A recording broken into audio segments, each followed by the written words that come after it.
What's going on? Hey. Hello, hello, hello. and learn. Hey, we here. And hey, We are here. Here we are. y'all know. Oh God. How's y'all weekend been so far? Very interesting. Very interesting. Okay. Child. Um, I'm trying to look forward to some warm weather, but at the same time, I feel like I'm going to set myself up for failure because every time it seems nice, something else gets thrown into it, and it's just like, That it does. You're not I try lying to there, over sister. exaggerate how hot it was outside. It's on the 73 degrees. He said it was 80. I was like, nah, dog. It ain't that hot. This week though is supposed to be 81 tomorrow, 82 Tuesday, 84 Wednesday. Let's drop back down to the 70s. I like it. I like for it to stay in the 70-degree range. I cannot do 80. I don't like it. It's hot. Well, I take 80 over 90 or 100. I this don't. is I don't. I want 80, 90, or 100. I just want good old 70-degree weather. I told y'all. something. The truth of the matter is, you're getting something, and it may not be what you want. I don't want it, but it is what it is. Um, yeah, this weekend I spent half of my day on the track field, As and always, right, went to sleep, woke up, washed some clothes, went to the store and got snacks for a movie night that did not happen. We're gonna try this What again today. Yeah, we were gonna watch Mortal Kombat, but somebody said they were sleepy, and is it the one we that runs track? no, it ain't. That one will stay up all night if I allow him to. Not that one. The other one. He said he had a long day, and we was gonna have to do this some other time. So we're gonna try this again today. Okay. okay. Mm-hmm. But yes, that's been my weekend for the most part. I went to Makita's and got me some pies with the cookie crust. Well, Mm, now it's Butterific Cafe is what it's called, because okay. they gave the business or that location to Tamika, who is their daughter. So she's making pies, she's making muffins. Of course, she always gonna have the cookies. She's gonna have milkshakes for May. I'm excited. I be having to run her down. I had to call in my order though, because I be at work all day. And I can't make Mhm. it down. So every time by the time I make it down there, she be done ran out of the stuff I want. So I had to call in the order and pay for it over the phone so she would send my stuff. So here we are. So make sure y'all hit her up down on Second Street, the Butterific Cafe. I love it. That cookie crust just does something to the pie. Mm-hmm. Oh, Well, bless I her. went. I I have. went to. Oh, I'm sorry. Go ahead. No, I was just saying. I guess that's something I got to get into. Go ahead. Well, I went to a soul food restaurant in Raleigh called Dendy's and got me a turkey leg, a smoked turkey leg. Hallelujah. I like their food. Some of these places I've Uh, never heard of, y'all bring them up, and I'm like, oh, okay, and they do vegetarian plates too, by the way. then. Okay. Heather. Because I used to get plates for my mom from there all the time when I worked Yeah. over in that area. She called me, Hmm. on your way home, can you pick me up a plate? Sure, girl, call it in, I'll go get it. Um, but yes, very good stuff. Nice food. I love food. I'm not playing with taking our food tour. I just got to get it together. I feel like all of us are very passionate about food. Yes, We I are. love. I I'm feel on a like seafood diet. I see food and I eat it. See that part right there. right. All I'm saying. That's it. Let me have it. Right. Talk about Yeah. the calories. Don't be micromanaging me like that. I don't care. I hate when you talk to folks like when you eating and you having a good time and somebody want to start talking about the caloric intake. Like, who cares? Did I ask you? Didn't ask you for that. Didn't ask you Did for not your opinion at all. Right. anytime soon. Help them, Father. Help them. Yeah. I Touch do me, want Jesus. to put this disclaimer out here before we do this episode. For Head Start Rolling. This is typically, I say, our podcast pretty adult. Okay, but I'm gonna put that disclaimer out there today. This is for 18 and older. If you are not 18 and older, you should not be listening to this podcast episode specifically today. So I'm gonna put that out there right now. Or get permission from your parents. Okay, sure. I don't want the parents complaining, so that's why I said that. A lot of us don't pay attention to what our kids watch in the first place or listen to, but I'm putting that out there so it won't be no flags against us. That's all I'm saying. And I'm updating the description right now and said this is for mature audiences only. For mature audiences, we doing the mature thing today. But I tell you this, y'all guys be tripping me out on Friday nights talking about married at first sight. I had to go take my camera because I was out of line most of these. Y'all had rolling. You took over the position. Normally, I'd be cutting the camera off on me and Tamika. You took that on. I said my camera was already off, so I could turn the camera off. I don't even know. I can't even blame it on anything. It wasn't like I had anything to drink. It wasn't like anything else. I was just fed up in time. You were in rare form.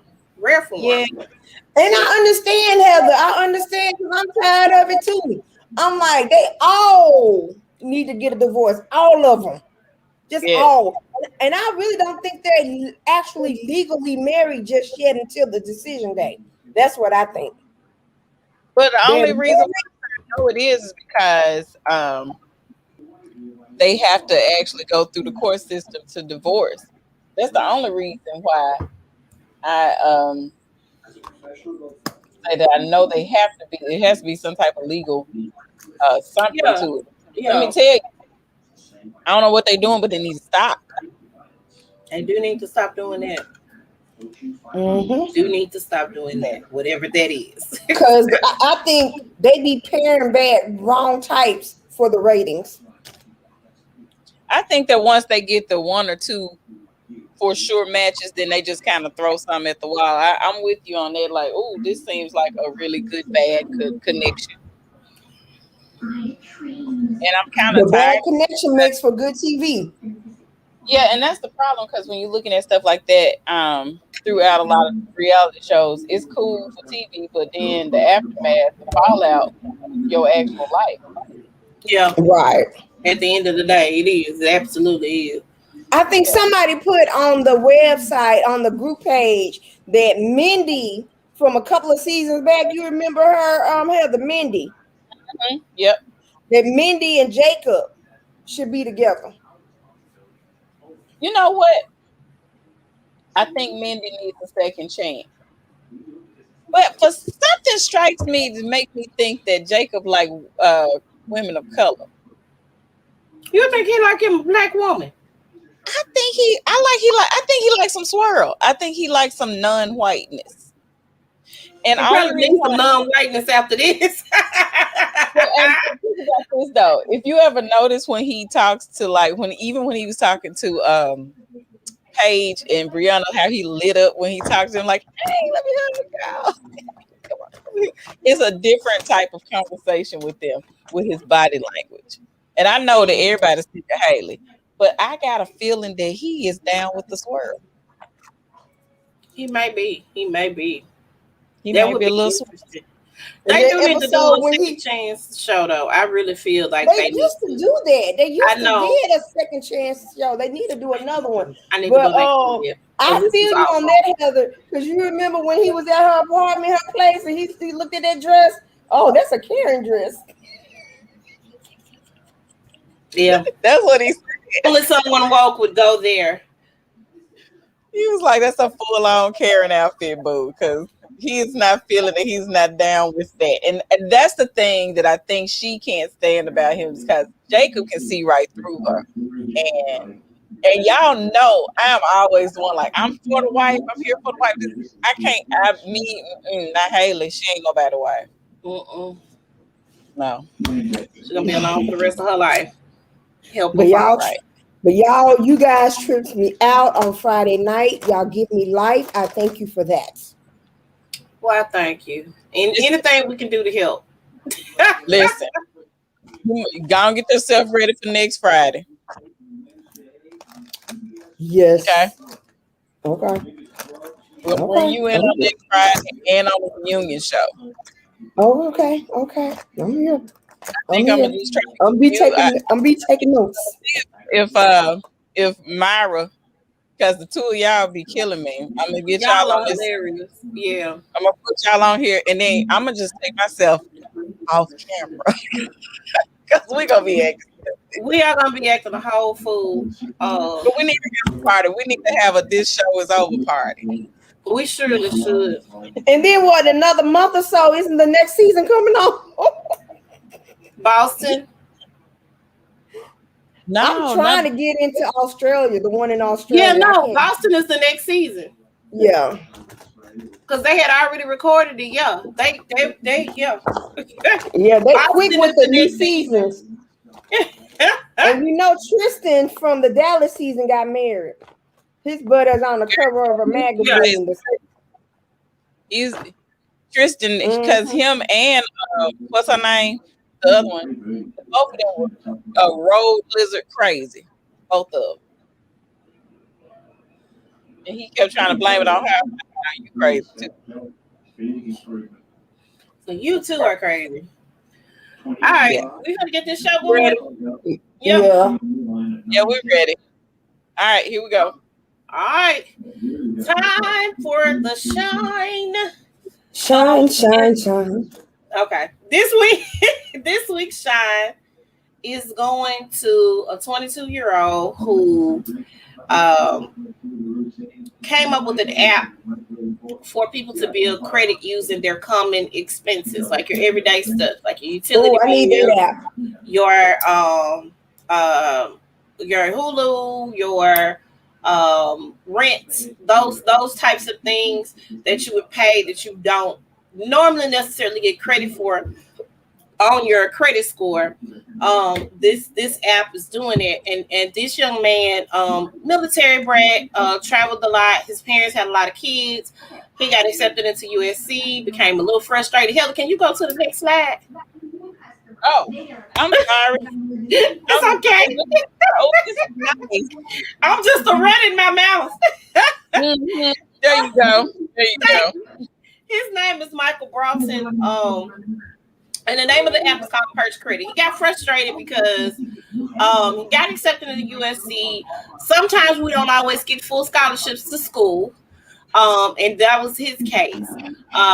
He needed like $10,000 more to go to school, tried to apply. Of course, y'all know freshmen, they don't give them like you don't get the full loan amount as a freshman. Like they give you a little something, and then they add in all the other little stuff or whatever.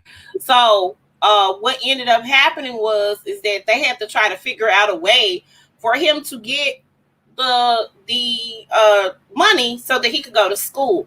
But of course, as a 18, 19-year-old kid, you ain't got no credit.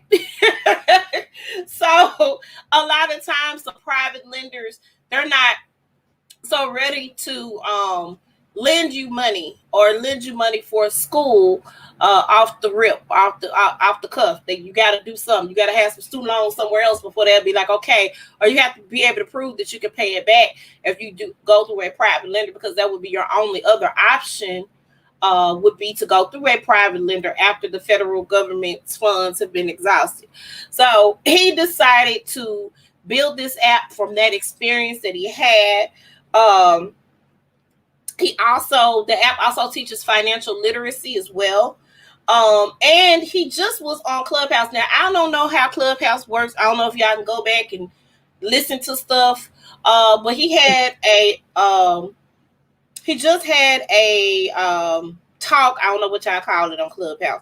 Just had a talk about the importance and relevance of financial literacy on Thursday on Clubhouse, and it was all due to him building this app. So make sure y'all check it out. Purge Credit is an app. Make sure y'all download it. This young man created it. It's an awesome idea. It's an awesome app. It's similar to Experian Boost as well, because I have that on my thing. I'm tired of everybody who say they got Clubhouse. I ain't got Clubhouse because I have Android. They said we was gonna have Clubhouse this month, but now they saying it's gonna be like July, and I'm not gonna go get no Apple device just so I can see what Clubhouse got going on. I'm not doing it. I'm not doing it. But also, let me just tell you the way that Clubhouse works. Okay. You cannot record on Clubhouse. Okay. It's literally made to be like live podcasting with no recording, so people can kind of have a little bit of I want to say that way people can speak a little bit more freely and not worry about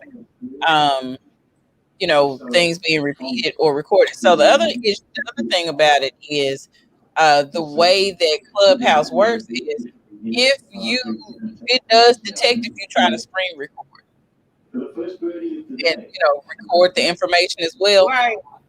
So the only way that you could be able to capture it is maybe use another device and just pick up the audio. Because audio. I believe somebody has done that, because I was in a room and there was some drama going on, and the person recorded the room previously that they were in and was playing it. So they had to do it like that, because I'm like, when you said you couldn't record, I'm like, these folks be recording all day, every day, and it'd be funny. Yeah. So that it's supposed to be where you cannot record whatever device you're listening on. You cannot record, but there's always a way around everything. Yeah. But that's really Okay. Well, so yeah, he has. So this is a big deal. So y'all make sure y'all check out the app, Purge Credit. Make sure y'all download it and learn the ways that you can add to your credit by using those simple those things that we pay for every day. Okay. Very nice. Very nice. Very nice. Little reality. So apparently these two women, Jack and Simone from Married to Medicine, the doctors, had a falling out. Not sure if any of you are fans of the show or watched last season. Last season, there was a young lady by the name of she was a doctor. She was a psychologist, right? Buffy Purcell. She may not be a doctor. I might be wrong. No. Okay. So Buffy is a biomedical engineer. Okay. And she is a tax. She has her whole family owns a tax business. Okay. And so Buffy's called the tax heiress. But the way that she came on the show is through her husband, because her husband is a psychiatrist, but definitely a biomedical engineer. So Buffy, yeah. Okay. So Jackie made a statement, because I think Jackie hasn't been able to have children. She made a statement. Thank you, Paul. She made a statement at one of the events where I don't know if it was a charity situation. That said, I don't remember. I watched the whole season. But she made a statement saying that Buffy was unable to have children, but it was the way she said it. Not something that you want to spread out there. And as a doctor, I felt like she should have known better. Well, I think that's where the rift between her and Simone started.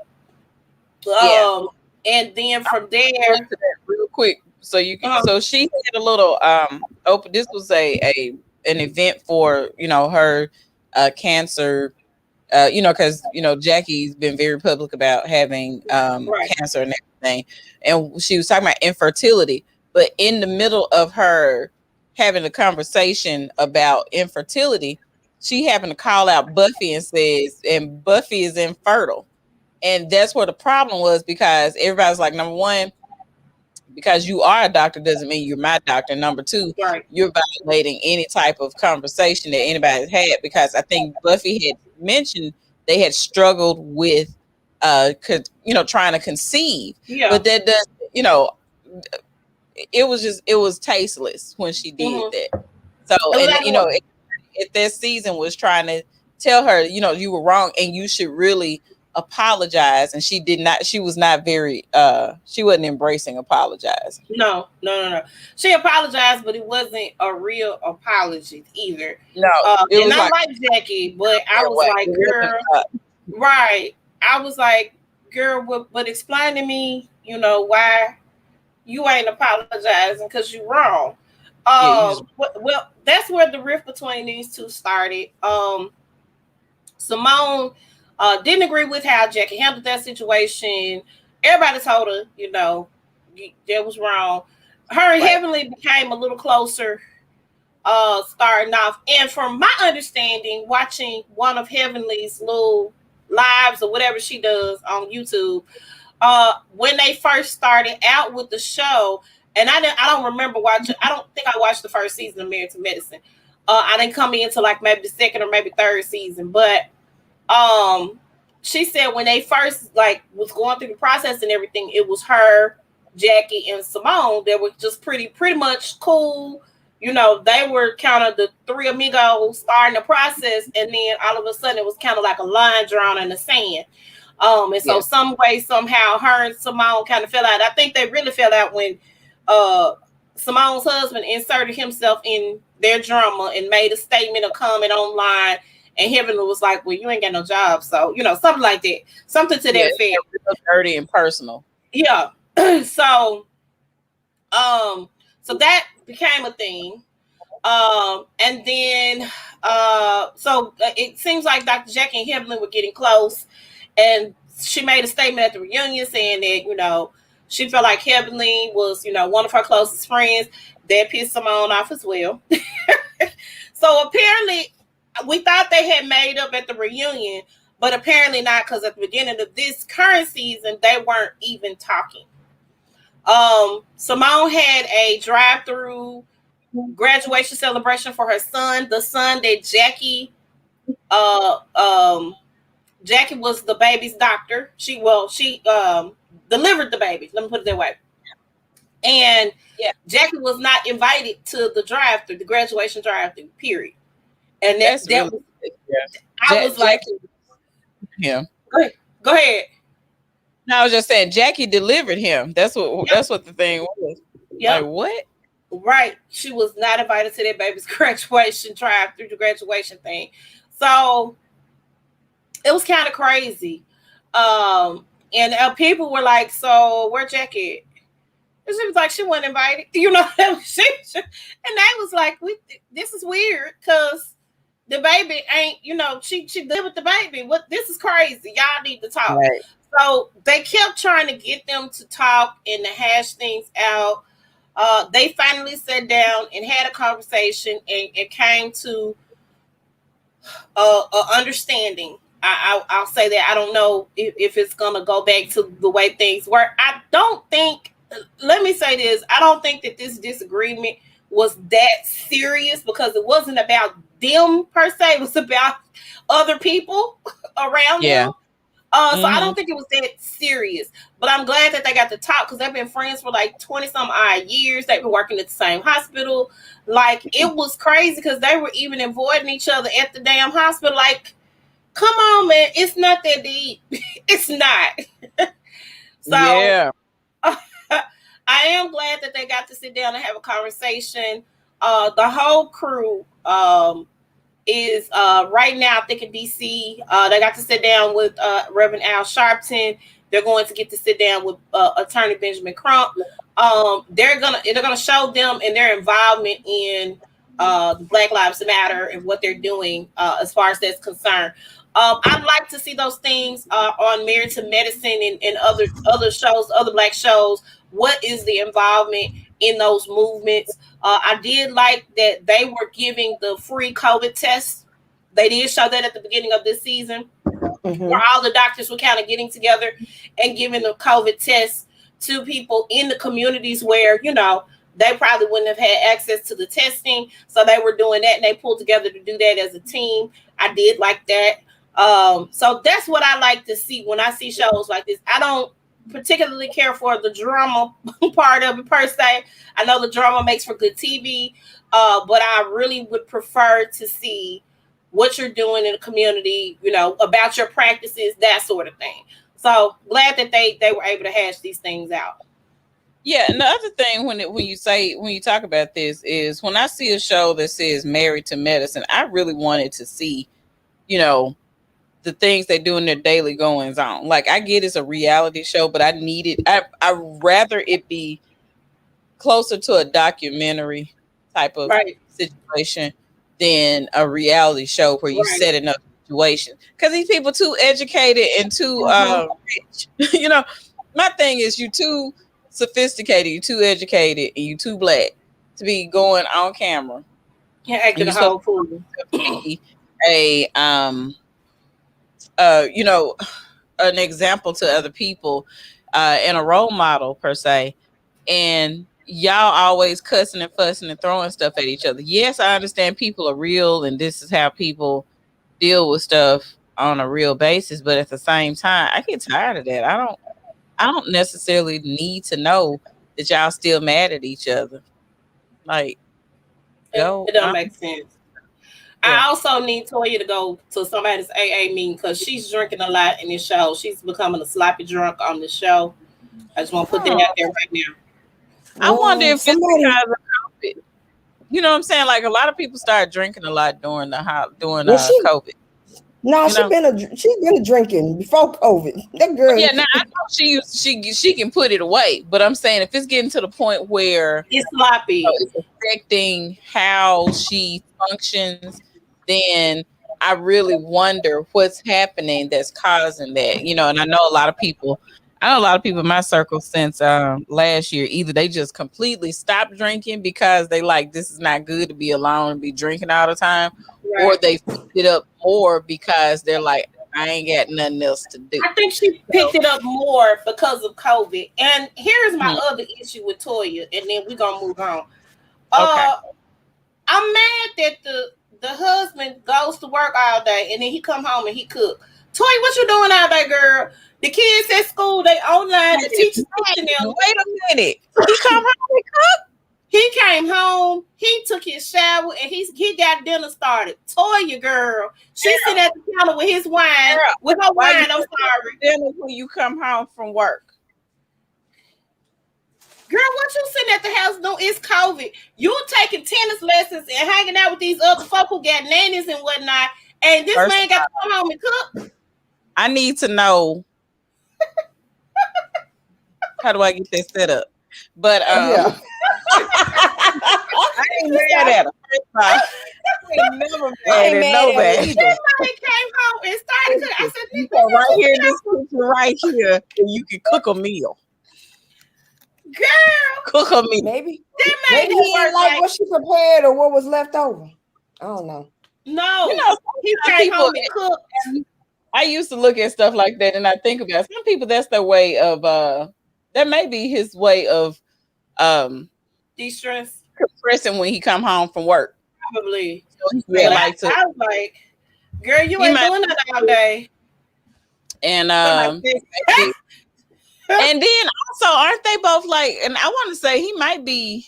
The last time I checked, he was trying to lose weight or something like that, and I know he had placed himself on a special diet. So it could be that dinner for the family, baby. That wasn't his food. That was their food. Maybe they just don't like cooking. Then that was their food. I wish my folks didn't like my cooking. I would gladly give it up. I go do something else with my life. But yeah, cooking for me is like kind of like a way of distressing. I like to bake. Especially if I like cooking too, but I like to bake. Dough and stuff. Yeah, I that's just me. But yeah, I saw that. I said, this girl drinking wine while this man is fixing dinner. I'm confused. Yeah. But okay. You know what? One thing I have learned is I don't ask no more questions about what people do. because it's gonna be a time when Eugene is gonna get tired of her. Number one, trying to spend money that they really don't have, and she's not doing that. Well, the reason why she said, but if you watch What Happens Live, she said that the reason why they put their house on sale is because people around their neighborhood were selling their houses and getting twice the profit from the original price. And so she said she wanted to do that. That's what she said. Eugene ain't got to go with everything Toya said. I'm sorry. She just don't. But I'm like, you build all that big old house. You got that double. He gonna do it. So yeah. I'm like, but you built that house. You even had that was your storyline at one point. With the two closet. But because I've said I'm not watching a lot of these shows because I just can't. Mentally I just can't do it. It probably made good business sense for them to go ahead and build that house, custom build it, and then go ahead and sell it. I don't think Eugene really cares. Eugene strikes me as the kind of dude that say, whatever you want to do, I'm good with it. Just tell me how much it's gonna cost. And I tend to be, I like those kind of guys because they ain't really worried about nothing else other than, just tell me how much it's gonna cost and I write the check for it. I'm good. We good. Well, they had to get to that place, though. And I think, they had to get to that place because at first she was spending money. He was like, "Hey, dog, we owe these taxes. So what I need you to do is stop." Yeah, because you get to those points where you have to get reeled in. I'm one of them folks that got to get reeled in every once in a while because I like Coach and Louis Vuitton and everything else and every Apple product in the world. So sometimes you got to be like, bruh, we need to eat this week. And I'd be like, oh, okay. Gotcha. Yeah. Let me know when the floodgates open back up because I will be swiping that card. So, so yeah, and that's why I say I understand it. Some of those dynamics and everything. Now, let me say one thing about Toya and whatever, but I see online a lot of people call her stupid because she's a stay-at-home mom, and I really have a problem with that. She did say 3 childs. She said what? She said 3. She got 2 childs, not children, but child. The kids was like, so that's wrong, right? I'm telling y'all, when I think of Toya, I say, you know what? She hit the jackpot when it came to Eugene because Eugene don't give any damns. As long as he get to be with her, they can do whatever. He ain't leaving that. Oh no, I don't think he gonna leave her, but I them children was like, ma'am, you know what? I would rather go back to school than be up here with you, cuz I'm done. When she said 2 childs, and then Eugene looked at her like she was crazy. She was like, the kids was like, so that was not correct, right? It's children, right? The children corrected her, okay? Then she said, making your own people. I'm like, no, girl, you was wrong. You are not smarter than a 2nd grader. You're supposed to ride with me. The other thing I was going to say when you were talking about her drinking and everything, I don't think she's fully dealt with her miscarriage either. They touched on it a little bit. That's right. That's right. I didn't think about that.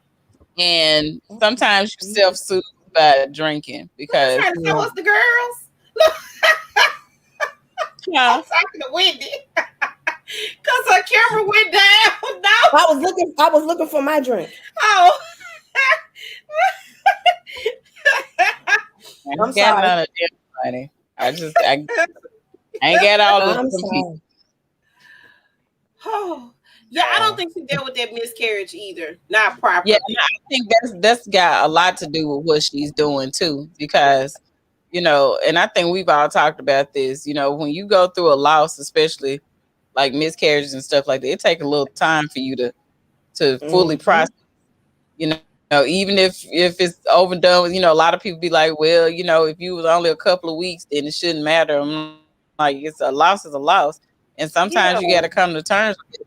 Sometimes people come at the end of a miscarriage and they realize, you know, this is probably the end of my journey as, you know, bringing babies into the world. And you got to reconcile your brain with that as well, because you don't want to do it again and make that same, you know, for that result to happen again. So I don't know, y'all, but I ain't watching it this year. Well, I knew you weren't. I just wanted to. It really hasn't really sparked my interest. I don't think a lot of these shows are. A lot of these shows, they're putting things together because all of this is being shot during COVID. Like, take that into consideration. So it's not like they can go on these big extravagant trips. They might be able to go. They might have to go to a Airbnb, which is where they are right now in DC. They can't really do all of the things that they normally do, and we're used to seeing them do. The production crew probably can't go into the hospitals or into the doctor's appointments anymore. You know, all those things kind of have been limited to what they can and cannot do.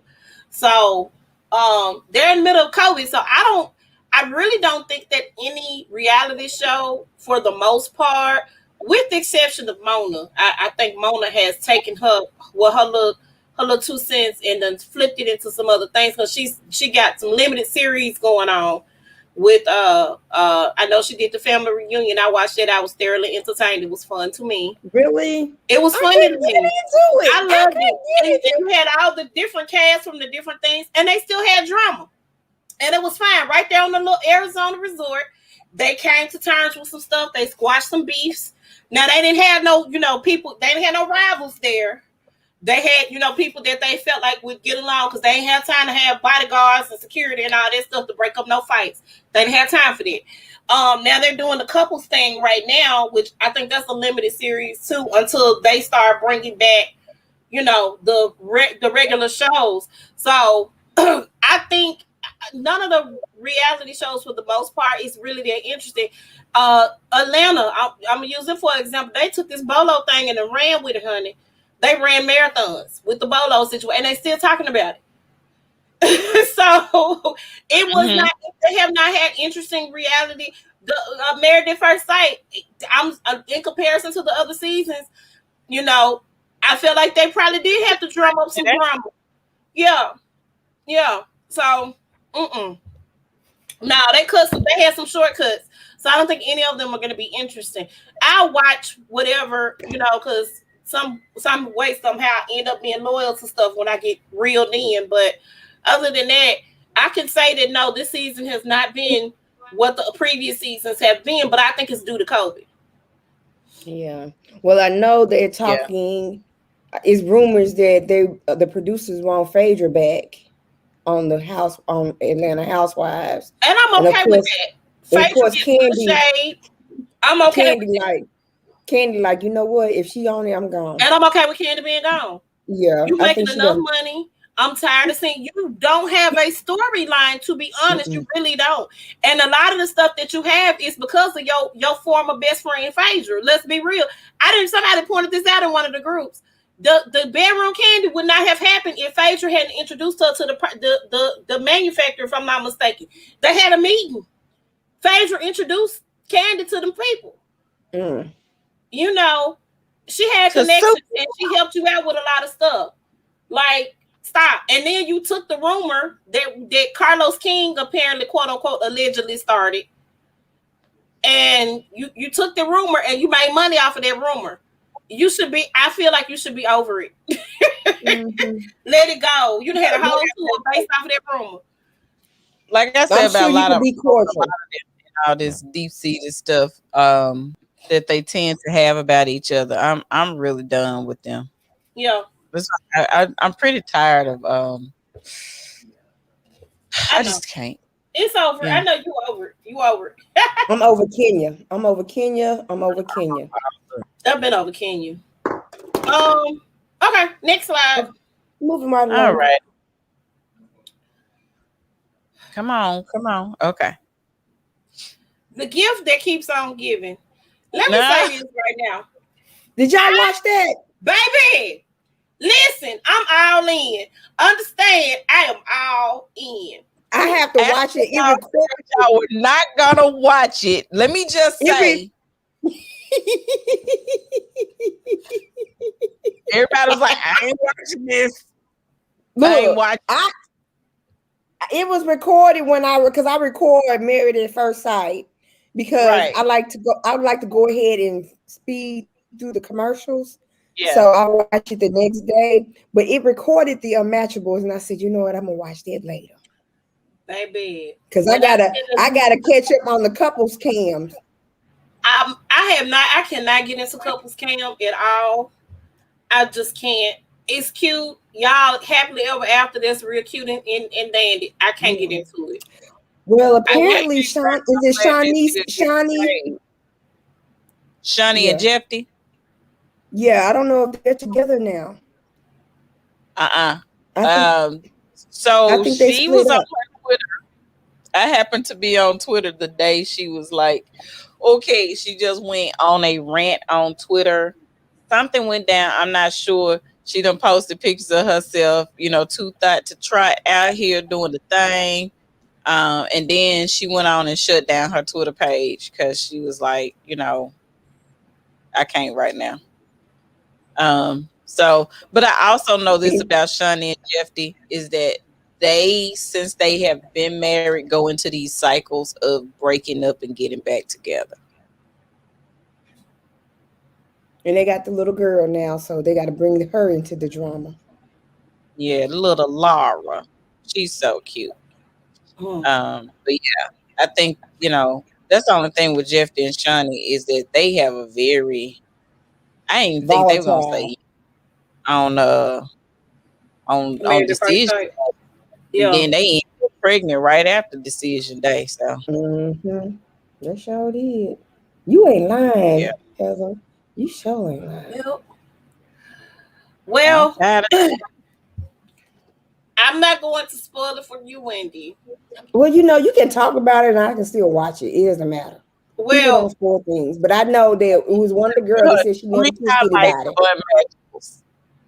You said what? Give her things to look for on Unmatchables, and then we'll keep. So you have someone who has never dated, never been kissed. Never been kissed. Yes, never been kissed. Or she. Let me say this. I'm not gonna say never been kissed. I'm gonna say you ain't had a relationship in 11 years, so you ain't been doing nothing. No kissing, no intimacy at all. But it was one girl on there that said she never kissed anybody. She don't know how to kiss. She don't know how to. Never kissing and not knowing how to are two totally different things. Okay. Okay, Bert. You have one person who it takes him forever to get his life in order. He has a 30-minute skin regimen in the morning and still look crusty afterwards. How, Sway? How? It takes you 30 minutes to do all of that. Vaseline can't be your go-to for everything, but okay. No, it can't. It is called a cleanser, an astringent, a moisturizer. And if you're a guy, you shave. Then you do the aftershave gel. If you need some help, let me help you. No. Yeah, you probably need to hit him up. And then you have one person who have a gas problem. Oh my gosh. And they ain't respectful with it at all. Period. I don't think anybody respectful with it either. No. Then this is the time when you need to do the is he lactose intolerant? They got lactate tablets where they can control all that. I believe you fast over the counter stuff. I really feel that way. You need to always start with Beano and make your way to a GI appointment. Yep. So I love this show because these are people who they signed up for Married at First Sight, and up until Pastor Cal or Dr. Viviana comes to their house, they think they come to the house saying, "Hey, we finna take you on this journey so you can get married." Nah, they was like, "Nah, dog, you ain't make the cut." And this is why you didn't make the cut. Right. I couldn't fathom So them telling me that I'm not matchable. Hey, but it's the Who truth. Would love me? But Who wouldn't love me? Baby, it's the truth. if you see this show, you're gonna understand why these people are not matched. Okay. Look, Wendy, it'll be like that little girl that you love me, you love me, you Right. You love me, you love me, you love me, you Yeah. love me, Yeah. you love me. So I love this. I'm so Heather, I do that to my son. My son was like, "Could you please stop for the love of God?"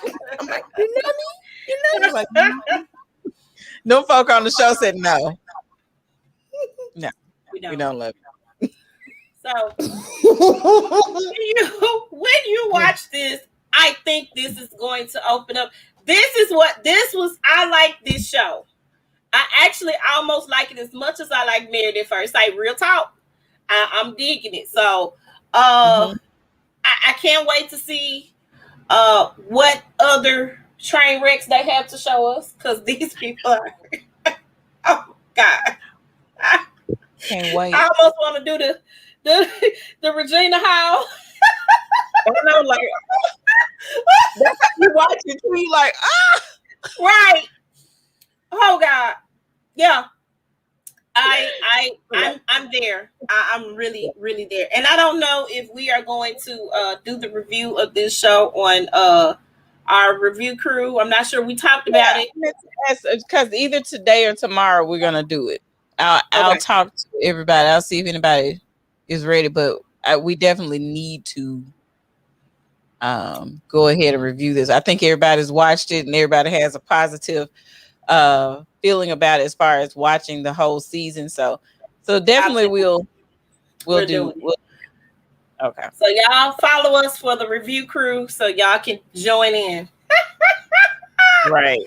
I think Wendy got to come back in. Yeah, she's having a little difficult. I think she restarting her computer. Okay. Yeah. All right, here we go. Next slide. All righty. Derek Chauvin, whatever his name is, Chauvin. Okay. Mm-hmm. Yeah. He's guilty on all 3 counts. So it was 2nd and 3rd degree murder charges. What I had read one place that the maximum he could get is 45 years. Then another place I read that the first charge was 40 years. The second charge was 25. And the last charge was like, I think 5 to 10 years, if I'm not mistaken. I think about 10. So I don't know how this is going to go.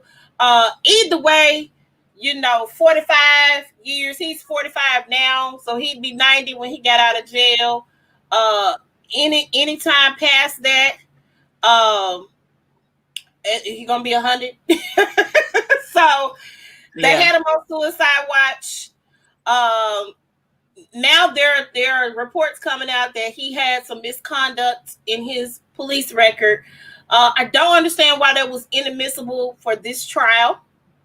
But I'm glad that the jurors did their thing and made the right decision. Now I need the judge to make the correct decision in the sentencing, because I don't think the jury does that. I think the judge does that part. So I'm hoping that the judge has some sense and go ahead and send this man packing. The thing about it is they'll have to consider, past behavior. This is when all the other stuff will be able, they'll be able to explore all that other stuff, like what happened in his past and his career and things like that. What kind of person he was, what kind of police officer he was. And you have his family members coming in. You may have George Floyd's family members coming in, other people who have been victimized by him as well. This is the best opportunity at this point when they talk about sentencing to really get the word out. And hold on, Wendy. And I was looking for my mouse. So this may be the best opportunity for everybody to kind of get in and you be like, hey, this dude did whatever. He killed a mouse in the 6th grade, and it was supposed to be our, class pet, whatever. Any of that stuff at that time. So hopefully, what we'll see is that he will be properly sentenced and spends, like I said, it wouldn't matter to me if he spent the rest of his life in prison. It really wouldn't bother me if he did. Yeah. There are some conspiracies going on TikTok. You know, they good with the conspiracy that's not the real Derek Chauvin. Yeah, they said that from day one. They were talking about that. And I'm like, I don't think it's that serious. I don't either. I don't either. I don't think this is a situation where he even got somebody to go to jail for him, like, the dope boys do. Or like P. Diddy did Shine. Y'all remember that? When P. Diddy had that gun, but he told Shine to take the rap for him. I'm just saying. Right. Back when P. Diddy and J-Lo was rocking hard. Yeah. No, I don't think that's this situation. That's fine if y'all want to say that, this ain't Derek. It looked like the same white man to me. But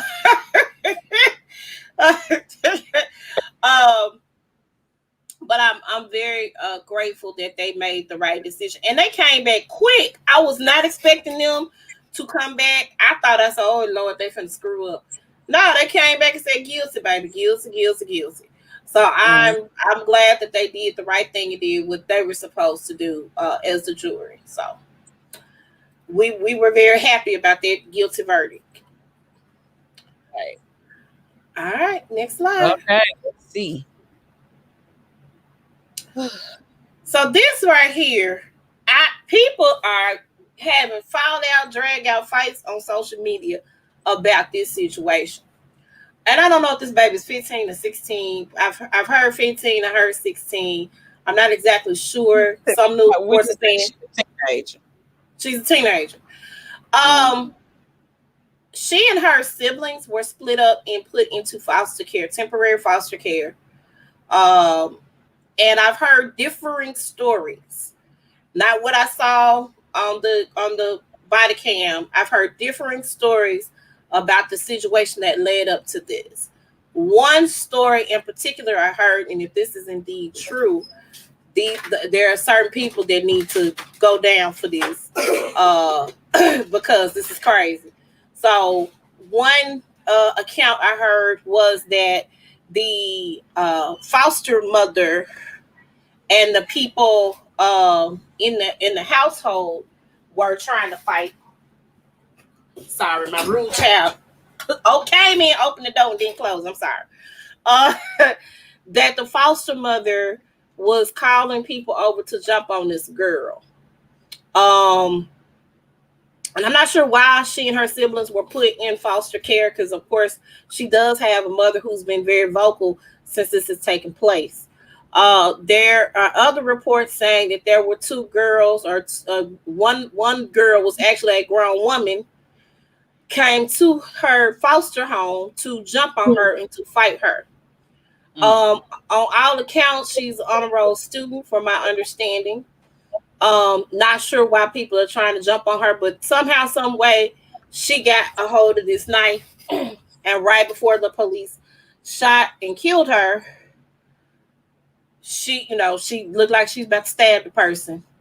And when the police came on the scene, according to body cam, it looks like she was the aggressor in the situation, not the other way around. Here's my thing.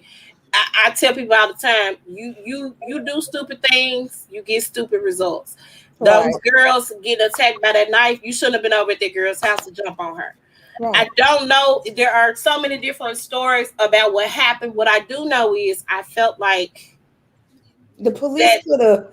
I believe that the police could have gotten to her before she stabbed that person without. I think so too. He was not that far away from her to where he couldn't have got her before she stabbed that girl. I don't believe that should have been the case. A taser could have stopped her. A lot of people, taser don't always stop everybody. Have you ever been tased? Exactly. Yeah. It's certain things that I feel like could have de-escalated the situation, because when you have white people in the same predicament, in the same situation, they find a way around it. The white person could be shooting at them, and they find a way around it. So right. I don't think that this was handled properly. Now, do I think the police is going to get charged and go to jail and be reprimanded? No, because according to all accounts, he told the girl to drop the weapon. She kept going.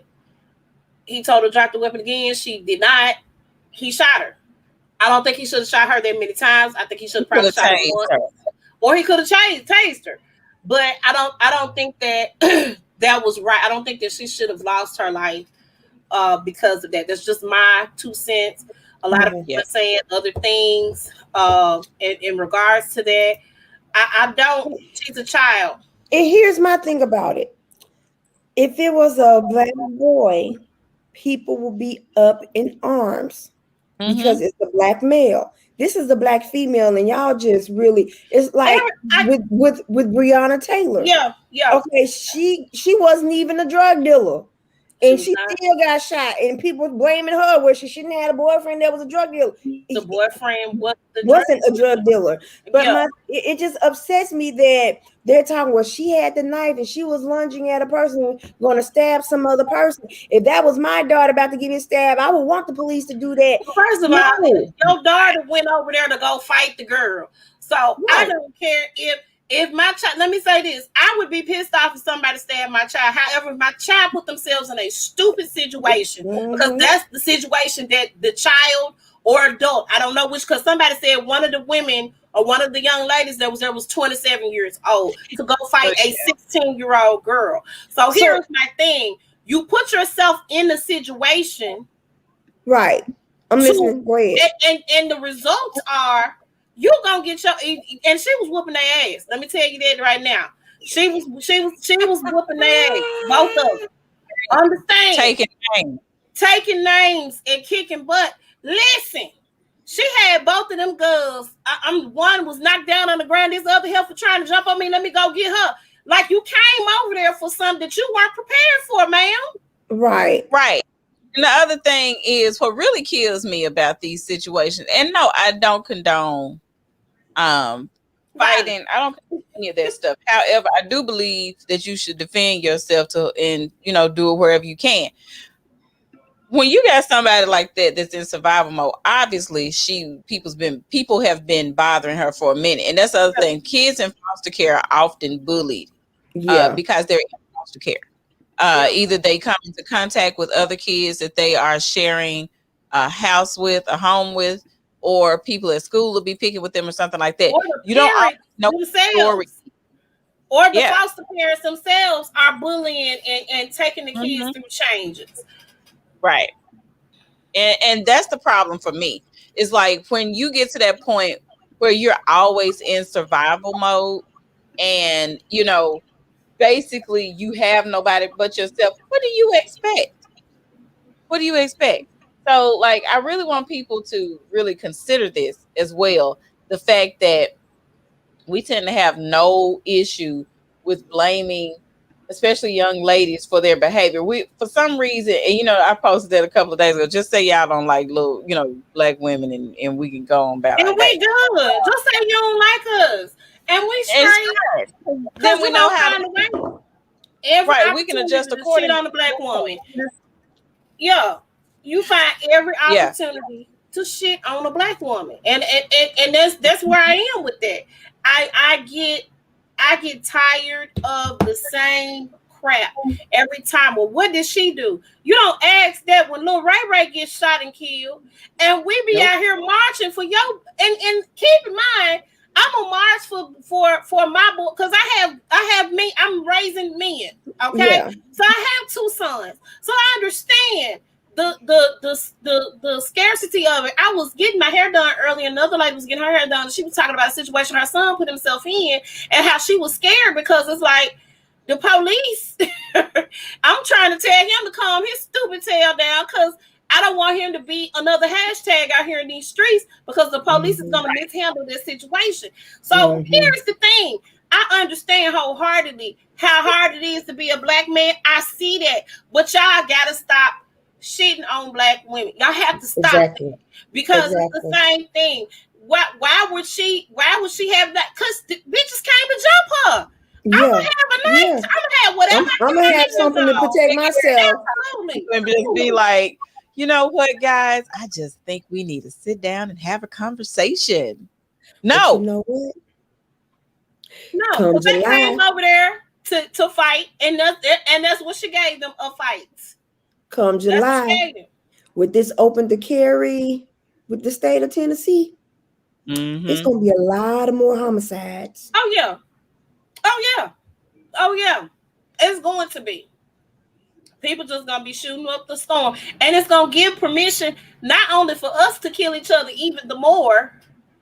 It's going to also give those white people who I don't like black people.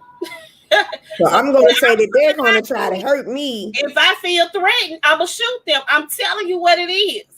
Mm-hmm. No, it's some people in the states that have open carry laws that feel like that's not gonna be the case. But some of the hashtags we have out here, that's the case. Mm-hmm.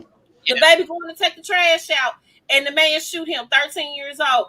Jordan, I can't remember Jordan's last name.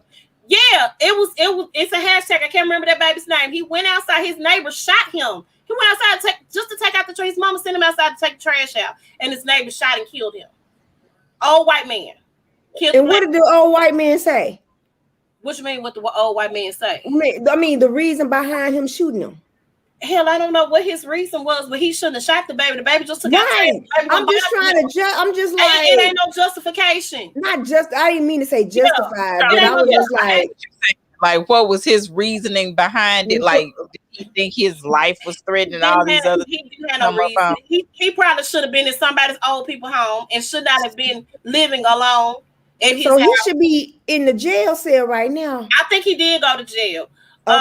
Okay. That's what I was like. Jordan, I can't remember Jordan's last name. Him and his friends in the car. The man tell them to turn that music down. You at the gas station, sir. All you gotta do is go in there and get your stuff and get out.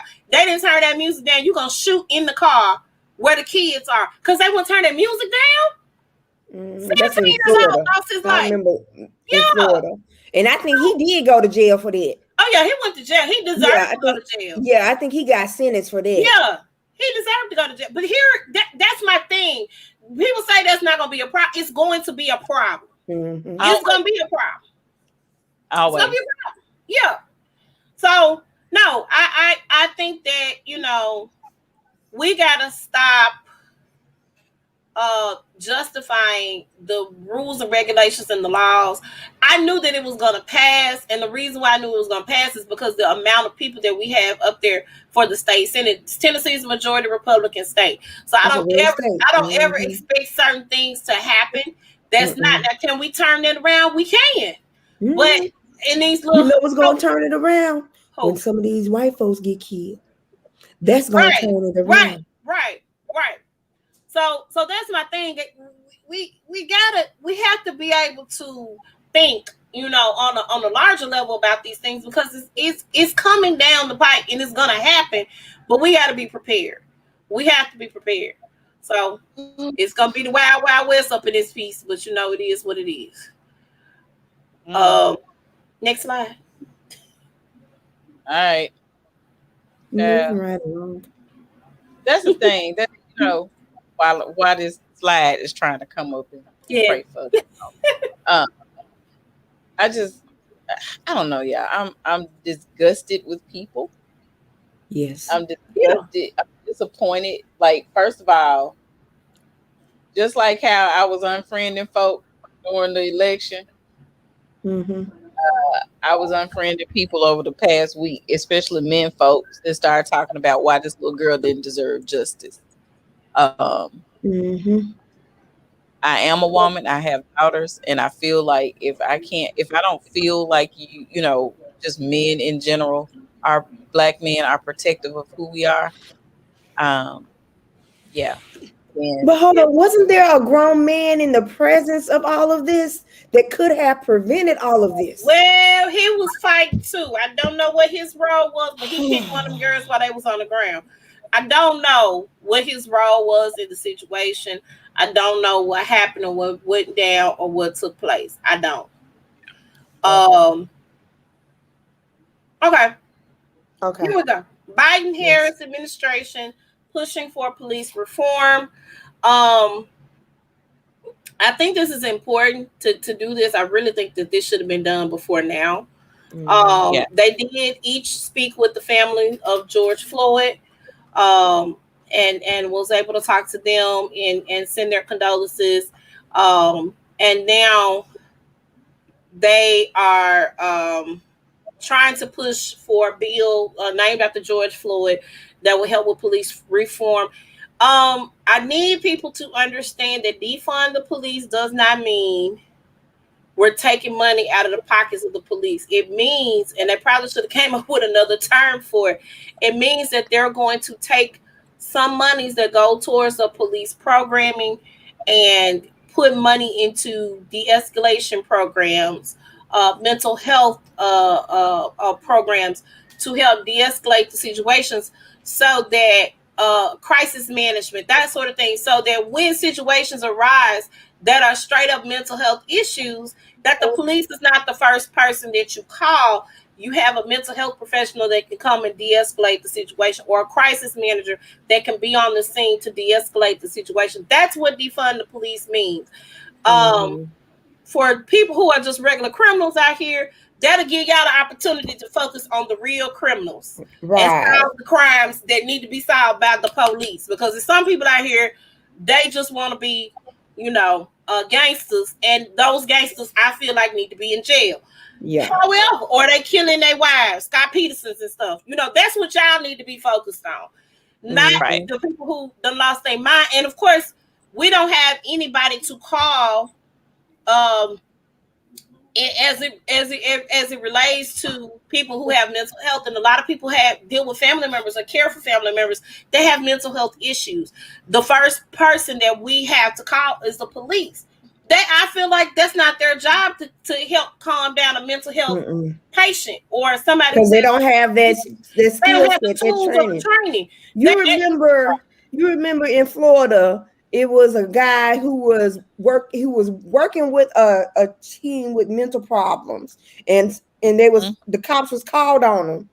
He had his hands up. They still shot him. Yeah, I saw that. I remember the video. The floor. He was on the floor trying to calm the dude down, and they shot the guy who was helping the man. I was like, y'all some trigger happy folks. So all of that, and I also think that we need to have people who look like us in our areas. And nothing against white people or Caucasian people. There's nothing against people who are not of color, but I feel like when we have a badge, we seem to get a bigger head, and you seem to feel like you are the law, and your job is to enforce the law, absolutely. But your head gets like this. Now, some of us do the same thing. Let me put that out there right now. Some of us we get the big head when we get a badge, and we want to go act the fool in the neighborhoods and do all kinds of stuff. However, I feel like we need more of us in our communities, in our neighborhoods, not other, because I feel like some of these situations probably wouldn't take place or happen if it's somebody who speak the language, who understands where this person's coming from. That I grew up in this hood, so I know how it is, that type of thing, so that they can work with them to get them on the right path. I don't think that the toting the gun and let me pull my weapon and all this other stuff and I'm Billy Badass. I don't think that type of policing needs to be thrown out the door. And here's the thing. If you always thinking that you're fearful for your life, you shouldn't be a police officer. Go do something else. You can't be a police officer. You can't even go in the military, because it's gonna be a chance. You're gonna have it's a risk. That those jobs are a risk. Firefighters, police officers, military. Those are risk-taking jobs. You have to be called to be able to do jobs like that. Yeah. If you always feeling that you're fearful for your life, you need to either ask your lieutenant, whomever, can you put me in a district or a beat section that I don't have to worry about black people, where if black people gonna shoot me or not. I can work with the white folks. Germantown, Collierville, Bartlett. Calling them out specifically. I am specifically. That's where you need to work. You need to work for those police departments. And you need to go work in Mayberry. This is not gonna work for us in the inner city. It's not. It's not. It's not. And then for people to keep on trying to dig up bad things about the victims, it doesn't work either. Because their past doesn't have anything to do with why they got situation. With that situation. Because the thing, officers didn't know their rap sheet. Go ahead. They always get historical when it comes to us. Not hysterical, but historical. You always want to go off based off of people's past. Whereas, just like look at the way that, when you look at the different news stories, how, they soften the blow when it comes to, people that are white versus people of color. Like what they say about them in the news, like, or someone posted a video and I just couldn't even get through the end of it because I was so angry. They were showing the difference between how they treat the assailants in different situations that are black versus the ones that are of color. You ain't got no problem with these people walking around. They openly carry weapons and they shooting everybody and you giving them water. You let somebody that's black or go to and just pick up a harmonica or a pocket knife, and then all of a sudden now, they're being they're weaponized and they're vilified and everything, and they all just do all, look at this angry person, angry. So definitely until we make some of these laws and get things into place where we're going to have equal treatment, of course it's not going to happen, then we're going to continue to have these problems. Right. Yeah. Right. That's the problem. Yeah. That's the post, people say. Yep. All right. We can move on. Okay. Moving right We shall along. Move right along. Go, Whoopi. So let me say this. I know we didn't get on Whoopi's case. We will continue to do it. Right. But I love Whoopi Goldberg. I'm sorry, I do. I absolutely the EGOT. She did the cover of Variety. She has some other pictures in there. I was able to get this one. I thought this one was phenomenal. Yes. She kind of looks like something from Games of Thrones. I'm like, yes. Yeah, I thought she gave me Game of Thrones vibes when I was looking at this. Whoopi is getting ready to come back as Sister Mary Clarence in Sister Act 3. AKA Karen. They're gonna do it on Disney Plus. So I think that's gonna be fun. I love Sister Act. I sit down and watch part 1 and part 2. If I watch part 1, I got to go watch part 2. And both of those are on Disney Plus, by the way. I had to watch it all the way through. I got to see it to the end. You know what I'm saying? I love it. I know all the songs. I know all the lines. What's the one when they was in the lounge when she's singing to the one white band? Jennifer Lewis is her background singer. Now we're here and she tell them folk, what is the song? Oh my God, it's gonna come to me. I just love her, and she's one of the few black people who are EGOTs, or one of the few people in the entertainment industry who are EGOTs, which means she has an Emmy, a Grammy, an Oscar, and a Tony. So I think John Legend. I think they're the only blacks. I can't remember who else. Let me look it up. But she's done her thing throughout, and I love her. I literally love her. I miss her being a comedian because I used to watch the comedy special that she and Billy Crystal used to do all the time. And they used to, and Robin Williams, Billy Crystal and Robin Williams, they were really great friends in the industry as comedians coming up, in the same era, and they were hilarious to me. It looks like there is only 16 EGOT. Okay. EGOTs, but it looks like what I'm looking at is John Legend and being the first black male, and Whoopi Goldberg being the first black woman. Right. Hold on. So she's getting ready to come out with that. She's writing in the process of coming out with a series about older Black women who get superpowers and become superheroes. I'm interested in that. I'm ready to see how that's going to work. Huh? I said, do they also carry switches? Probably. Ain't no telling. No one Whoopi Goldberg. Ain't no telling. And then she's also developing some more. So she's getting back into, her craft, which is the acting and the. She's been doing acting still because I know she did The Stand on CBS. They have that series going on, the Stephen King series. So she's been here and there. Occasionally she'll play somebody's mama. And be drunk or whatever, but her getting back into that's her element. That's what I love. Seeing her, she won that Oscar in 1986 for playing Oda Mae Brown in Ghost. Y'all know we use this a lot. I think we use it a lot with Paige and Chris. Girl, you in trouble. Y'all, that's a line in Ghost. So I'm super excited and super excited to see. And they didn't want to give Whoopi that role. Patrick Swayze had to fight for Whoopi to get that role. I knew I loved that man. I miss him. Okay, I'm sorry. I slick had a crush on Patrick Swayze when I was growing up. I just want to put that out. Nobody put baby in the corner. Right? Don't nobody put baby in the corner.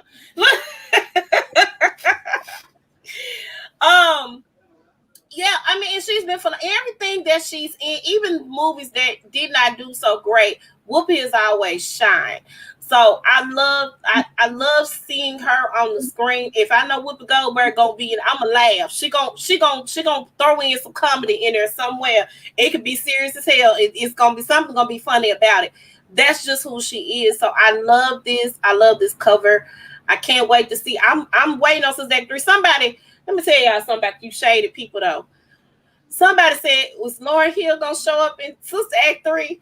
I said, y'all would have had to tell Lauryn Hill 3 years ago about this for us to be here on time. Basically. Is on Basically. I don't know what time she on. Can't even say light years because light years go forward. So I don't know. Baby, that girl said my energy ain't right, so I can't get on this stage. I'm still mad about that concert I went to, and we waited and waited and waited. That girl didn't go on stage till midnight. I was pissed off at Lauryn Hill.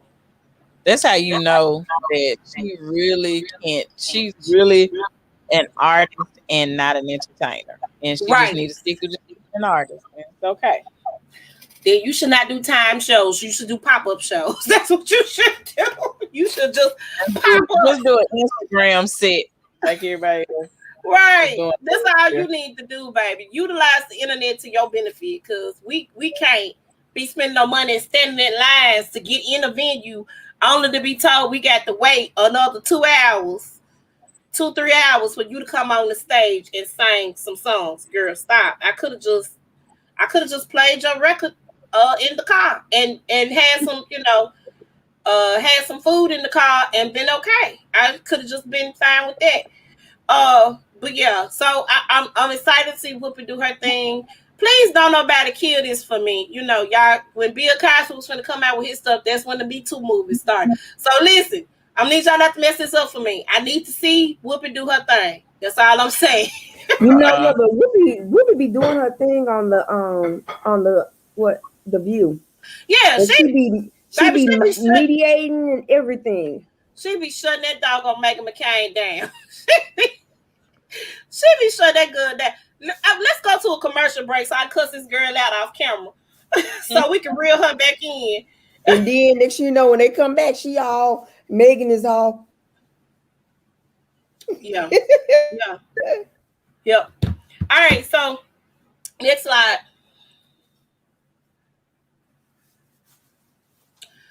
So do we care? I don't. Let me tell you why I did this though. So I like J-Lo.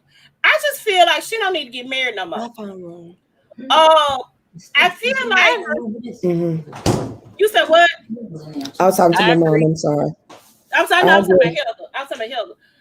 I agree. I think some people just better just pair bond and just let it stay at Me Too.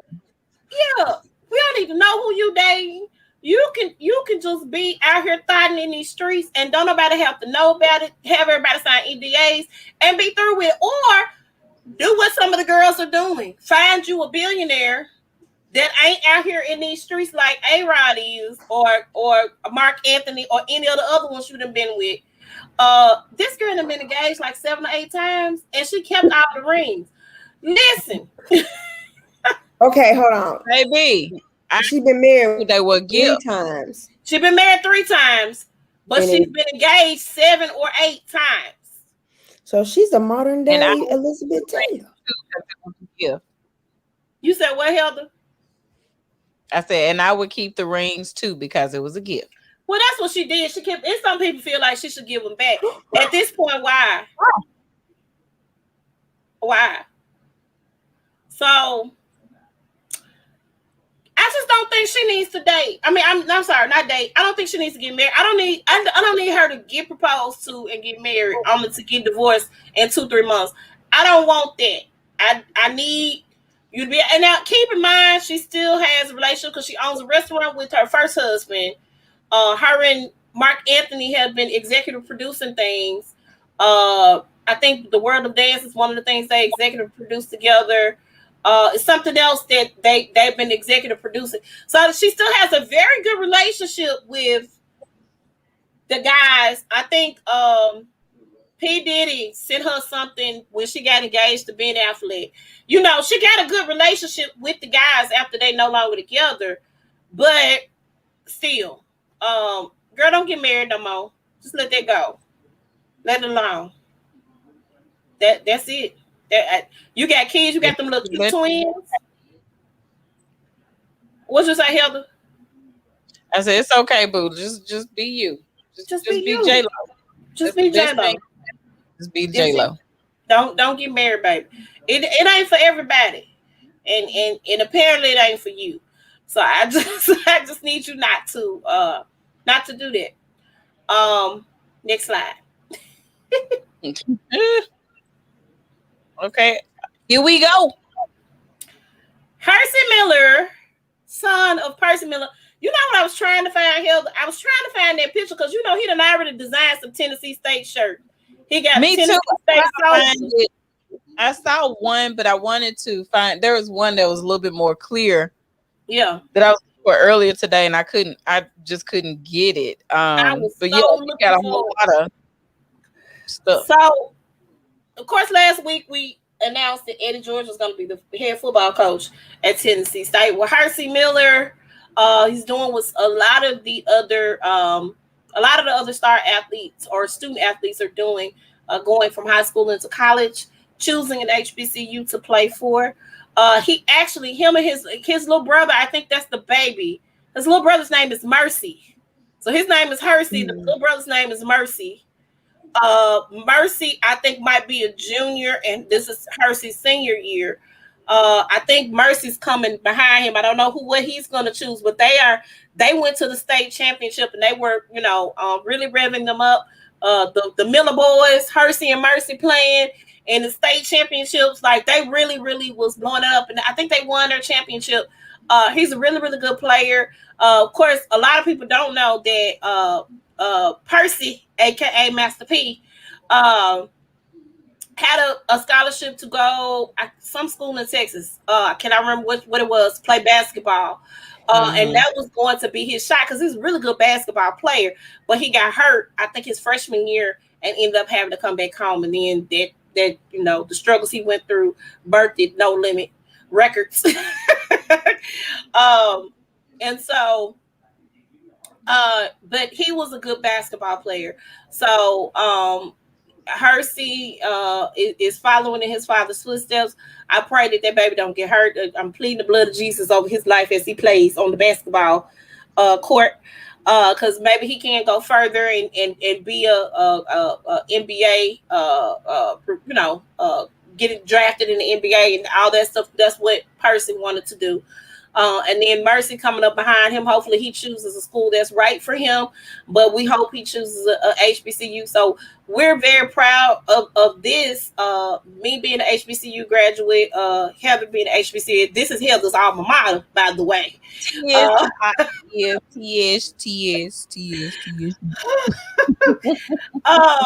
This is exciting when we see this. And he made the decision to choose TSU before it was announced. I know it was rumored that Eddie George was going to be the head coach, but before it was officially announced, he made the decision to choose TSU. So I don't know if maybe they heard it through the grapevine and decided, although he won't be the basketball coach, football programs at these schools are really, really big. And it says something about, kind of brings your program up, if you will. So I'm really excited about this. And I hope they do great things. I do think y'all gonna be on y'all way to us in 2022, to the SWAC division in 2022. And now what is it? The tennis, what is it? The Valley, Ohio, what's the division y'all are in now? OVC. Okay. So I think you guys are going to be coming to us in the SWAC in 2022. We will more than likely welcome y'all with open arms, because although we have our little rift once a year, we hate Southern a whole lot more. So everybody, like, you know what? We can put all this aside. We really can, because we really have bigger fish to fry. We can't stand Southern for real. We really cannot. Can't get down with them at all. So, okay, next slide. Okay, look. When I say this is okay.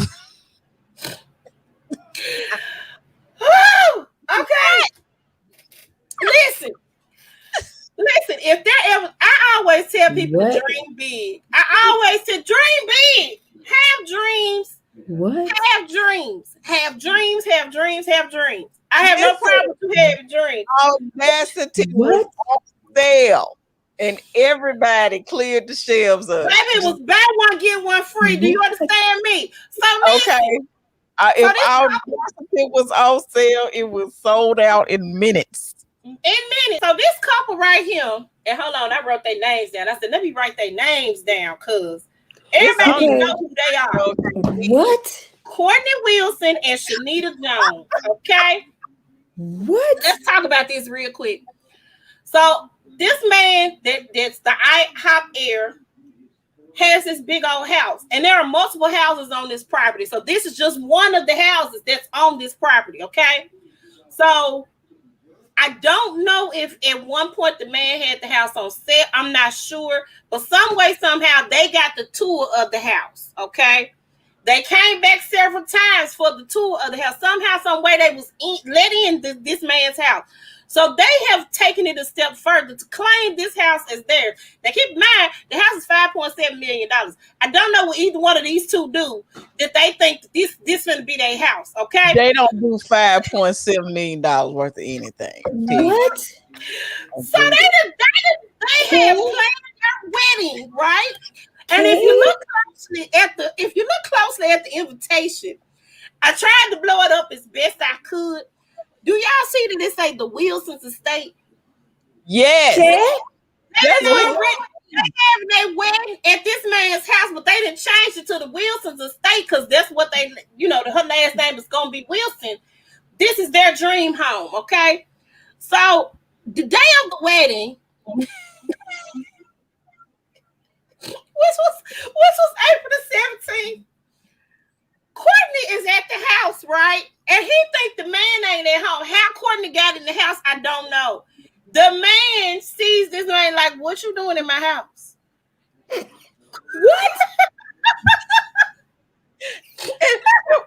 The part that gets me, this part here, where they say, and the people were shocked that someone answered the door. What? Hold on. Then tells the man, hey, so this is going to be our house. This is our dream home. Can we at least, when I already invited all these people to this wedding, right? they're supposed to be here at your house. So can we at least just have a wedding here? That man said, no. And they had a whole weekend playing. So hold on, this was supposed to be a 2-day thing. So they were supposed to have a wedding. So did they expect to sleep at the house as well? Huh? Did they expect to sleep at the house as well? I don't know what they expected to happen to go down, but him and the wedding planner was at the house, and he knocked on the door, or not the wedding planner, but him and somebody else came. I think he was actually. I don't know if he knocked on the door or he went in the house. However it went, the man is like, "Why are you here?" And the man said, "Well, can we just have a wedding here? Because they was gonna have a wedding, and then they was gonna have a brunch in the morning for all the wedding guests." They had a whole thing. Like, but I'm tripping off the Wilson estate. They have a map on here, girl. They had add to the calendar on here. Listen, they was serious about having this wedding at this man's house. They were some really well. Did anybody say this don't look right? I don't know if I should go to this. Because then when the people showed up, they got mad because what happened when the people showed up? It was like 100 people. He called the cops. He was like, these people are trespassing, and they like, I can't believe he called the police. Yeah, he called the police on the people. What do you expect? You're trespassing. They said they people didn't know. The people who was invited to the wedding didn't know. They thought their friends was telling the truth. I'm manifesting a big old mansion in the Hamptons. I'm manifesting a big old mansion in the Hamptons. And what I'm going to do, I'm going to go to a house in the Hamptons and say, this is my house. This is my dream house. I'm manifesting. But you can manifest at the courthouse. That's all I'm saying. You can manifest at the courthouse. You ain't got to. You ain't got a trespass to manifest. It's about manifesting that is. I'm still tripping. Sir, you should trespass. You should just act a whole. God told us this was gonna be our house. So since you at home, we weren't expecting you to be here because we was gonna have this whole wedding at your house without you knowing. Since you here, how about you just let us go ahead and wait here at your house? Your wedding that we said we would have. No, I don't know you from a can of paint.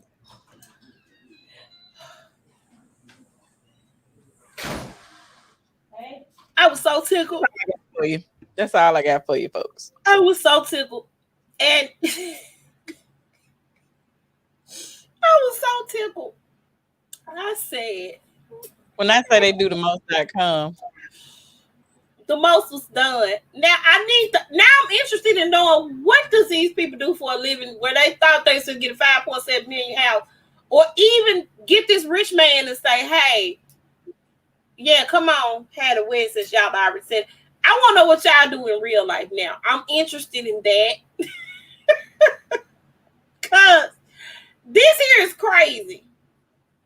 It's real crazy.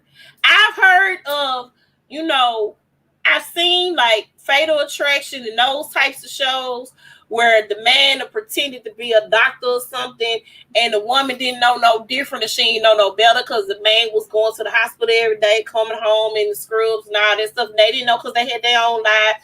I've seen stuff like that. But girl, you had to have known this man wasn't forgetting no $5.7 million house. Your engagement ring didn't look like it was $5.7 million. So how you thought you should have a wedding at a $5.7 million mansion? How did you think this was gonna happen? Houseway. This don't make sense, boo. It don't add up. It don't. It does not. It does not add up at all. No. Yeah, I was terribly undone when I saw this. I said we have got one of the better stories of the weekend. I was so tickled. I was at work and just yelped at work. I said, I hope they don't be like, what's wrong with you? I'm reading. I said, oh my God. Their mama didn't like them. Their mama didn't like them. They manifesting, girl. You ain't gonna hate on their manifestations. Girl. We're gonna skip It's a thin line between manifestation and crazy. Yeah. God told us this is gonna be y'all house. Now listen, now if y'all end up with the house, I believe in the Lord, okay? And if y'all end up in that house, I don't think it's gonna be anytime soon because y'all probably got some trespassing charges on your record. But that man had been to that house like 7 times prior to this date. So here's my thing, and I know typically when you have a little mansion and you probably got like acres and acres of land, you probably don't lock your door because why? Well, I'm locking the door. Ain't nobody coming out here. They have to think twice before they travel to my home. One day, that's gonna be me. That's gonna be me. You're gonna be 45 minutes. Ooh, 45 minutes a long way. It just mm-hmm. I got one of my homegirls right now. She's staying in Germantown. I said, girl, you need to just get my room ready because I'm not going home in the same setting. It's not happening. I need to just have a pallet on the floor or something because I ain't leaving till the next day. So you just, and then for them to be black, that's what floored me was, y'all. What's that mean with the girl? Y'all black, and y'all was down for this. Y'all were okay with this. Y'all were like, okay, sure, let's go on and just do this. I don't know if they in the jail cell or if they were able to just get married. I don't know. You know, they probably just say, y'all just get on away from here. Go sit down somewhere. And then we won't, try to press charges, but just get off my property. Oh God. I mean, I would want my dream wedding there as well. Because I mean, look at it. I'm sure they got enough rooms, for the guests to come to the wedding and everything. Y'all can just stay in one of the rooms. Mm-hmm. I'm sure that house is, and then they had its other properties on the. So that's not the only house. That was the other thing. The only reason why that baby did not know that the fuck was in his house was because they was on another house on the property. And that's what it is that people like that, they have so many buildings on their property that they don't really, and they don't have to. No. Oh, yeah, one day that's gonna be me. I'm gonna have $5.7 million something. I'm excited about. Hopefully it's gonna be it's gonna be mine. I'm not just gonna go to nobody's house. I'm not gonna be a squatter today. I'm not gonna be a squatter today. Okay, I'm not gonna do that. Didn't we have somebody squatting at a big house over there? It's the big houses off on Shady Grove and Ridgeway and stuff like that. It was somebody squatting in that big house, saying it was a woman. I remember it was. I remember her. Yeah, I remember that. Like, it's my house. It's my house. I don't get it, and I know some places have squatter laws. I don't feel like Florida is one of those places that have them. But the people should have seen there was no chairs out. There was no setting for a wedding. Again, if I'm coming somewhere and I'm going, I don't know. You don't know where the wedding was possibly set up, and the man was like, "Hey, y'all, this is my house. Courtney, whatever the man's name is lied to you. It's no wedding. I live here. He doesn't. This is not the Wilson estate. Okay, this is the IHOP Heirs estate." My folks created pancakes. Okay, well, they didn't create them, but my folks selling pancakes all over the world, Craig, and this is the fruit of their labor. So, yeah, that's crazy. I cannot with them. Yeah. Yep. I think that's all my miss for today. I believe. Yeah. Okay. Mm. Well, we're gonna let Heather because we always have to do our sexual checkups with our neighborhood, our resident sexuality coach. Um, and so we had Heather put together something for our main topic for today, which is the pleasure gap. And we're gonna let her take it over from here. Well, all right. I forgot to add one slide, but I guess y'all gonna be all right today. We'll be on. Again, the topic is the pleasure gap. And a lot of folks go, what exactly is the pleasure gap? And let me just tell you, I felt like it was necessary to go ahead and talk about it now because next month is May, and May is masturbation month. So typically during masturbation month, I do post a lot of tips and information just regarding masturbation. A lot of people have issues with it. A lot of people think there are a lot of myths around it, how often you should do it, who should do it, why you should do it, why you shouldn't do it, what's it gonna hurt, are you gonna desensitize yourself, all that kind of stuff. So, we focus on that as a community to kind of give people information regarding that. But moving into the month of May from April, I do like to talk about the pleasure gap and just going along with, all the things that have to do with orgasm. Pleasure is one of those things. Of course, you need to look, they need to manifest there's multiple streams of income. But So go put that out there right now before you get started. this the shirt they should have had. But just going into the pleasure gap, and if you want to define actually what the pleasure gap is, it is what they call the orgasm gap as well. It's a social phenomenon referring to the general disparity between heterosexual men and women in terms of sexual satisfaction. Really is more so about the frequency of achieving orgasm through sexual encounters. Now, all that to say, it basically means that men have more orgasms than women when you're talking about having penetrative sex. How much? Let me show you. When you're talking about in percentage, 95% of men achieve orgasm through sexual intercourse versus 39% of women who achieve orgasm through sexual intercourse.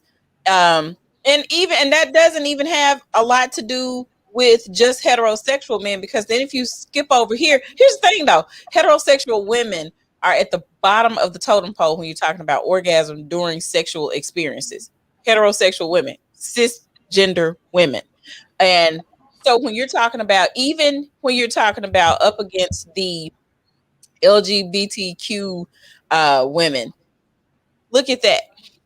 So you're saying 39% of women also can achieve orgasm with partners' help. Solo. And then you're talking about with a partner, you're talking about 6%. And this is even in the LGBTQ community. So all these things are interesting because these are causing disparities. Here's the other thing. And I'm just going to get into a little bit of it today because we got the whole month to really get into it. When you talk about the differences, the reasons why people are having problems with orgasm, when they talk to men about, I'm trying to get the correct percentage here, but something like 50% or more of men believe that all that it takes for women to achieve orgasm is to actually have penetrative sex. There's a large percentage of men that just believe that, I don't understand why she's not having an orgasm because we had sex. And when you start talking about, really understanding the breakdown as far as the anatomy of the vagina and being able to label, you're talking about 52% of men, when asked, actually, this was both gender, when about 52% of people could not accurately identify parts of the vulva, which is so the vulva is the outside. That's your labia, clitoris, urethra, all that stuff. That's called the vulva.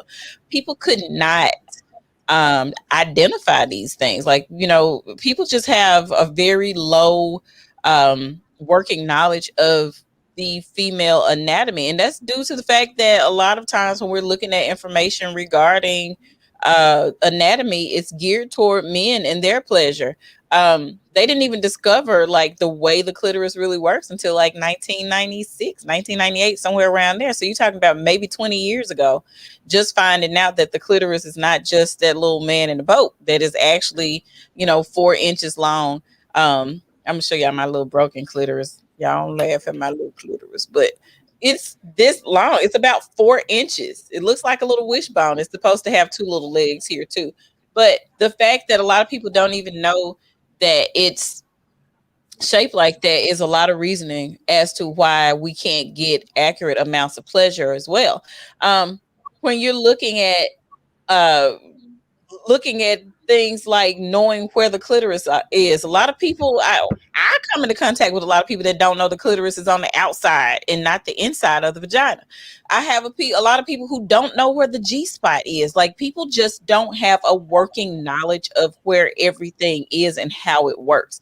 When you're saying, heterosexual women who say they always orgasm, you know why they always orgasm? Because they're using external clitoral stimulation.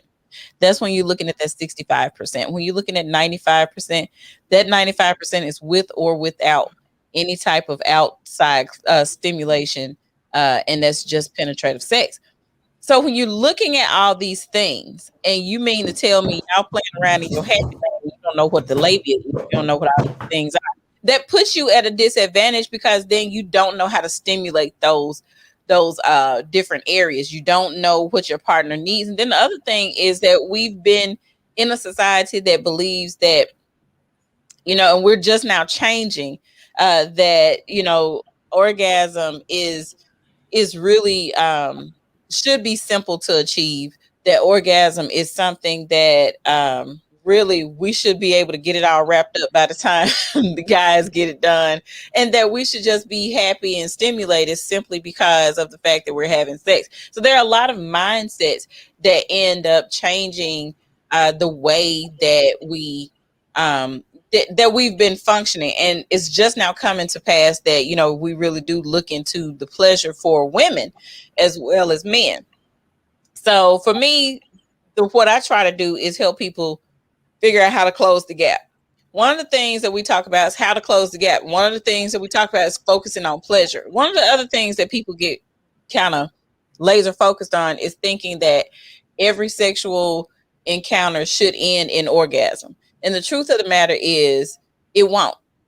Just if you're a woman, unless you're being clitorally stimulated every time, unless you just, super sensitive, unless you got all, you firing on all cylinders, it may not happen every time.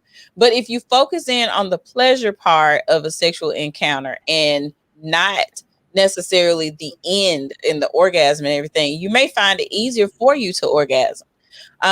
Also, focusing on pleasure means that your partner needs to be laser focused on making you feel comfortable, confident, pleasurable, and all these things that make you ready to receive those orgasms and everything. So focusing on the pleasure is very important. The other thing that's really important is also communicating with your partner, what works for you, what doesn't work for you, what they need to stop, what they need to do more of, how they need to do it. Be soft, be gentle, be hard, be rough, choke me, whatever it is you need to say. You need choke me like this. Right. But you got to communicate it to your partner, because a lot of times what happens with most women, what I find a lot of times is that we get quiet when it's a sexual encounter we don't enjoy. So we don't end up advocating for ourselves. We end up being more so complacent, or we get to the point where we're just kind of like, just I can't wait till this is over, and so that's what happens a lot of times. And then a lot of women end up going to finish themselves off because of the fact that their partner's not able to, they're not really figuring out how to communicate. And then also communication is not all the time verbal. Is nonverbal. If you see your partner's not reacting or responding in the way that you want them to respond, then it may be time to switch things up or ask them what they like if you have a partner that's gun shy. So what's wrong? I put somebody out. It just went back to, I put somebody out when it wasn't working out. And then they was like, oh, and I was like, oh no, bye. It's been real. What you mean? Get out. That's what I mean. I need you to leave. Yeah.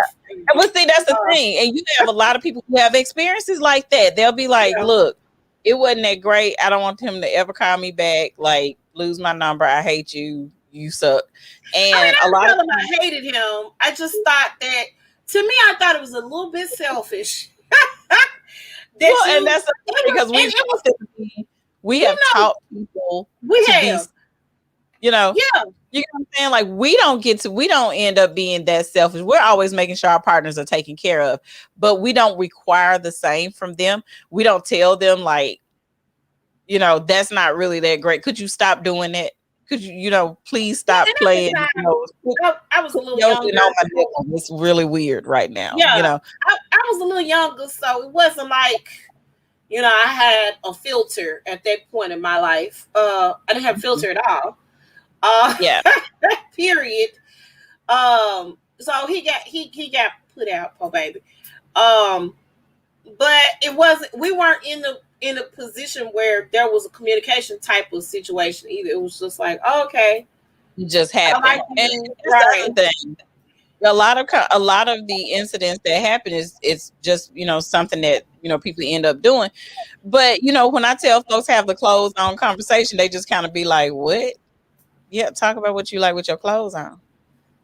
Like, now while you heat of the moment, now while you ain't really focused in on what you like, you need to be really honest and have those conversations. I see a lot of dating shows where they go, I can't believe she's talking about sex, and it's just date number 2 or whatever like that. But if we are going to be together, eventually being together means that we're going to be intimate, and being intimate means that we need to know what each other's likes and dislikes are, so that we can have a more effective and a better session. So it's definitely something that you need to vocalize as a woman. Like, we got to be. I think married couples need to have these conversations a lot.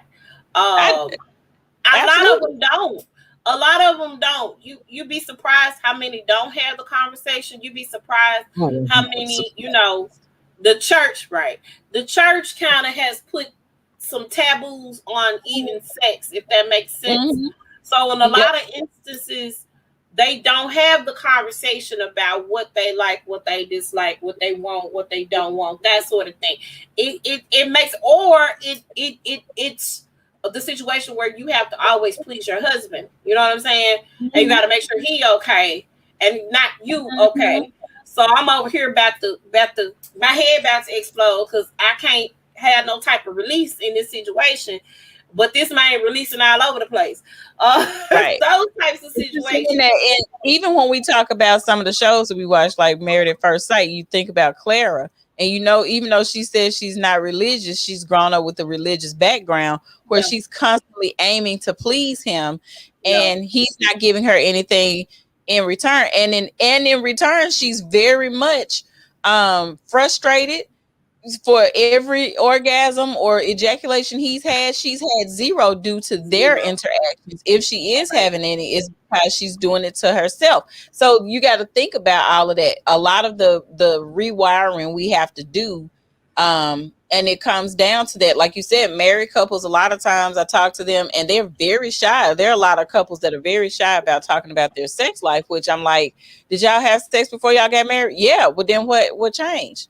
And a lot of things that people hold mentally, they'll be like, I was able to do it then, because we were just having fun, but now we married and I don't know about that. And I'm like, wow, okay, so how about we apply that same let's have fun to I want to have fun with this person for the duration or however long I think marriage is supposed to last, and do those things with your partner. Or they feel judged because they may have had a sexual past, and that other person is a little bit more reserved, and they feel like if they do certain things or try certain things with their spouse, that they'll be judged, and then there'll be questions about where did you learn that from and how did how are you able to do that. So it's a lot of stuff that goes along with that.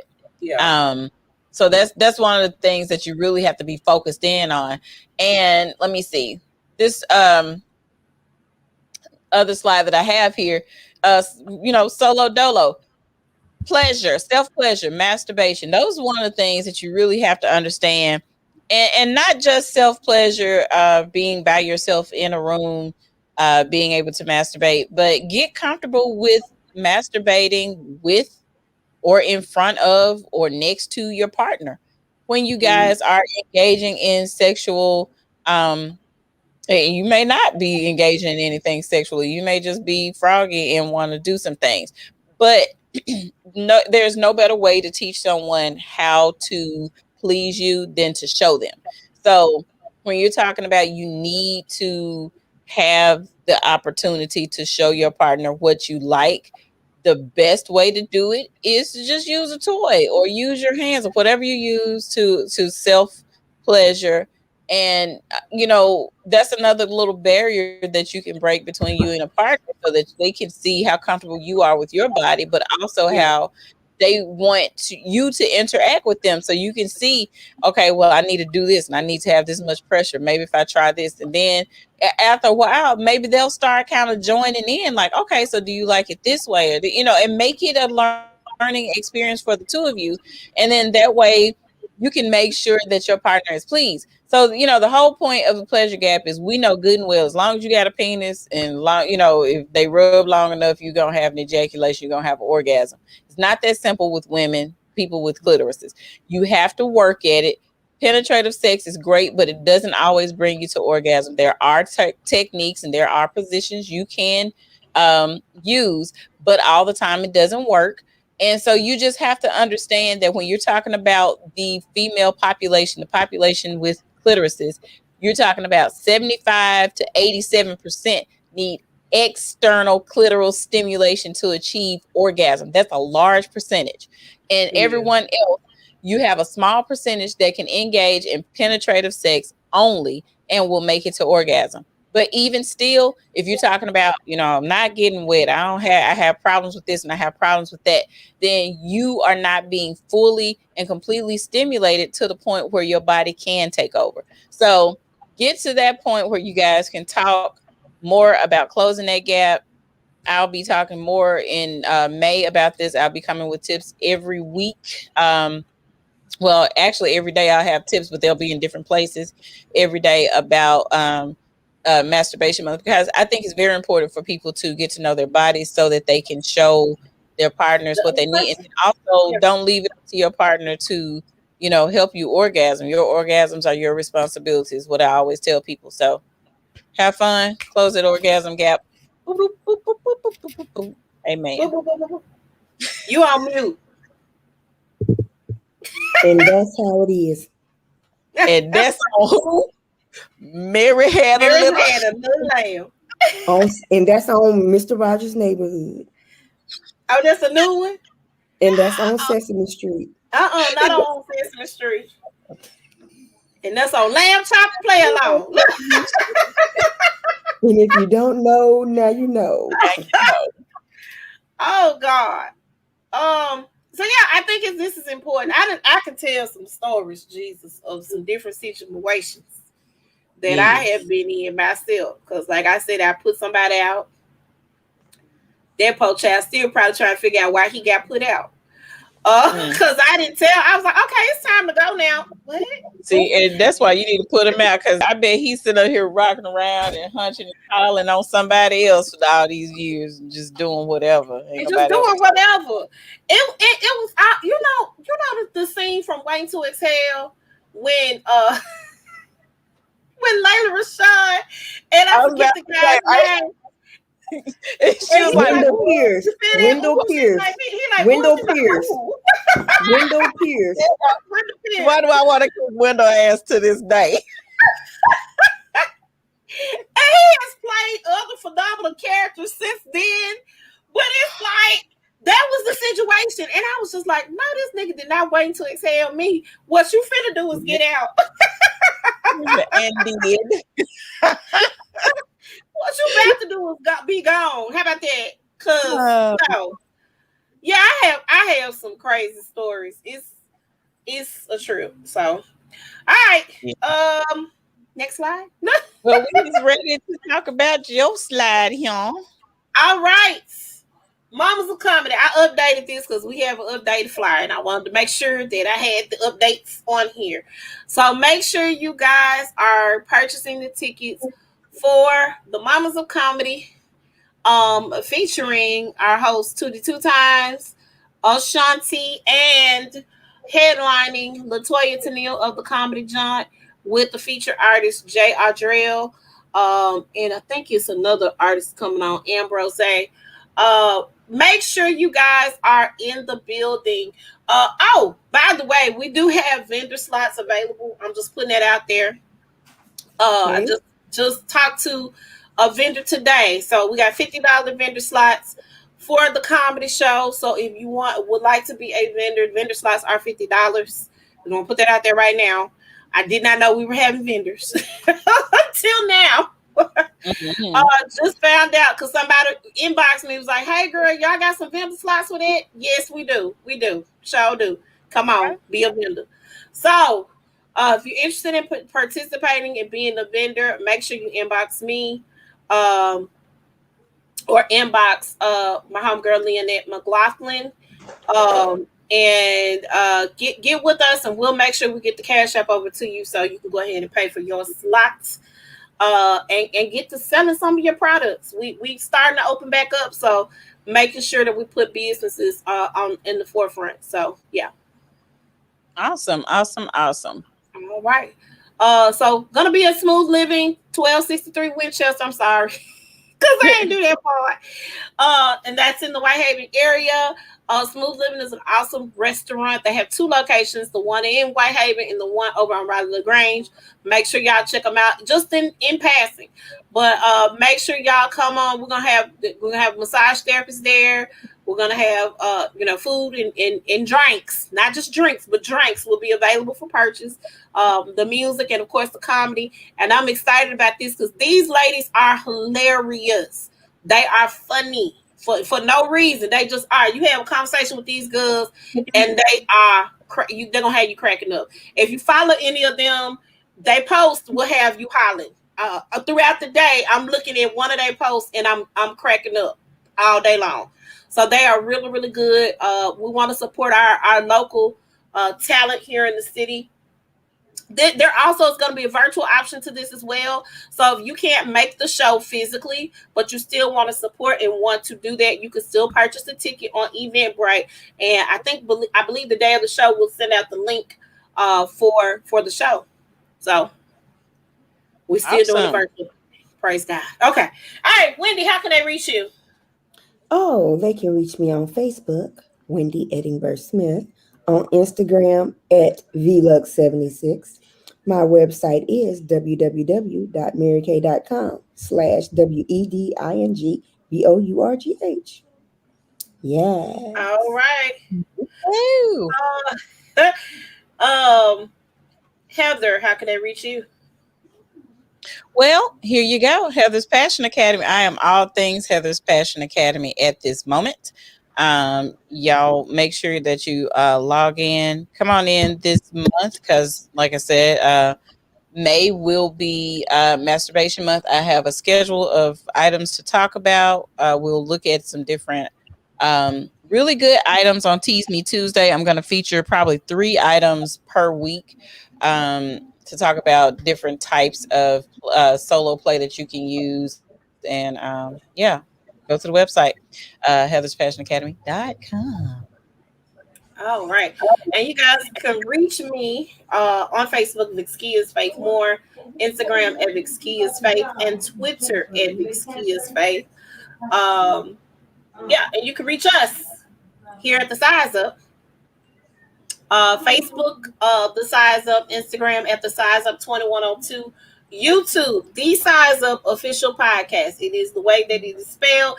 And if you have a show idea, you're interested in being on the show, you want to join in on the hot topics, anything. And again, we do give advice. So if y'all got some listener letters y'all want us to read, and y'all ain't got no problem with, we can change the names to protect the innocent if need be.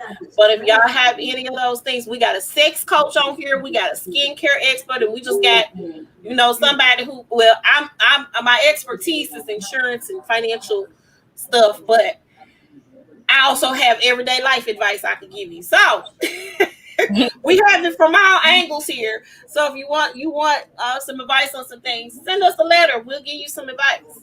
We'll hit you up. Next, you can also listen to our podcast on Anchor, Google Podcasts, Spotify, Breaker, Overcast, Pocket Cast, Radio Public, and SoundCloud. And that's it. That's it.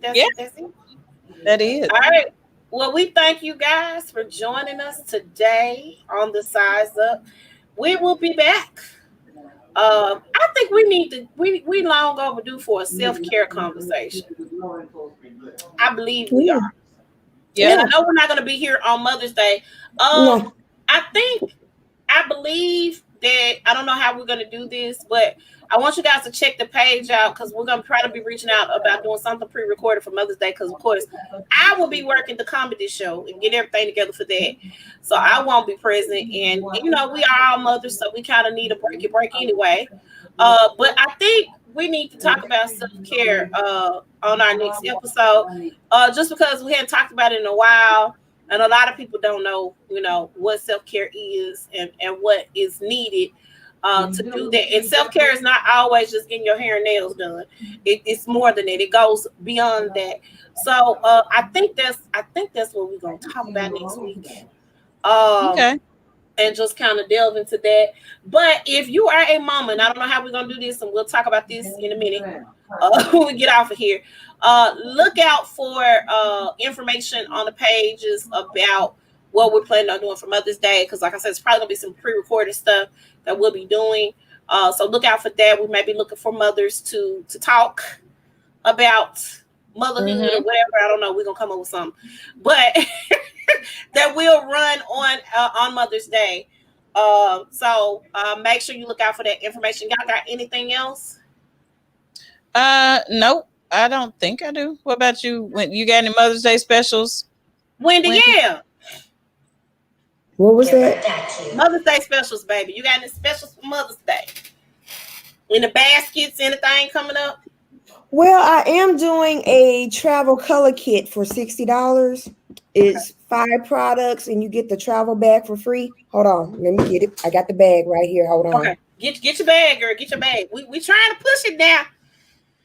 Buy from us. That's our Mary Kay lady. No. I'd be like, look, get your baby mama a sex toy. Right. So she can leave you alone. Yeah. So she can be happy. Right. Use it on her, like the folks say. Just use it on her. Okay. This is a colored travel bag. I know people like to travel, and with if you get the products that's inside the bag, you get the bag for free. Okay. So it's gonna have eye makeup remover. Ooh. This is a lip kit that contains lip liner, lipstick. It comes in 2 colors, nude and pink. I'm loving the pink. Okay. That's really nice. Mm-hmm. Mascara. I love mascara and eyeliner. Yes. And it's for $60. Okay. I'm That trying to ain't get it bad. all. Yeah. So y'all hit her up for your color kit. Your color. Say it one more time. the travel color kit. The travel color kit. Make sure y'all hit up Wendy for that. Go to her page. Hit her up. And go to her website, her Mary Kay website as well, and hit her up and make sure y'all purchase that. And that's a nice Mother's Day gift. You know, some of us have not purchased our Mother's Day gift yet. I'm trying to figure out what I'm doing for Vicky because she can't eat like she used to. So I gotta try to figure that. Anybody know somebody who do diabetic friendly, hypertension friendly meals? Hit me up because my go-to chef ain't gonna be able to do it. I need that in my life real quick right now. Anybody know somebody? Hit me up, please. Inbox me so I will pay you because I need her to at least eat something while I'm gonna be busy because I'm not gonna be able to spend the day with her like normal. So make sure y'all please hit me up because I need to have it for her. But other than that, that's all, folks. We will see y'all next week. Y'all have a rest of your day. Everybody say bye.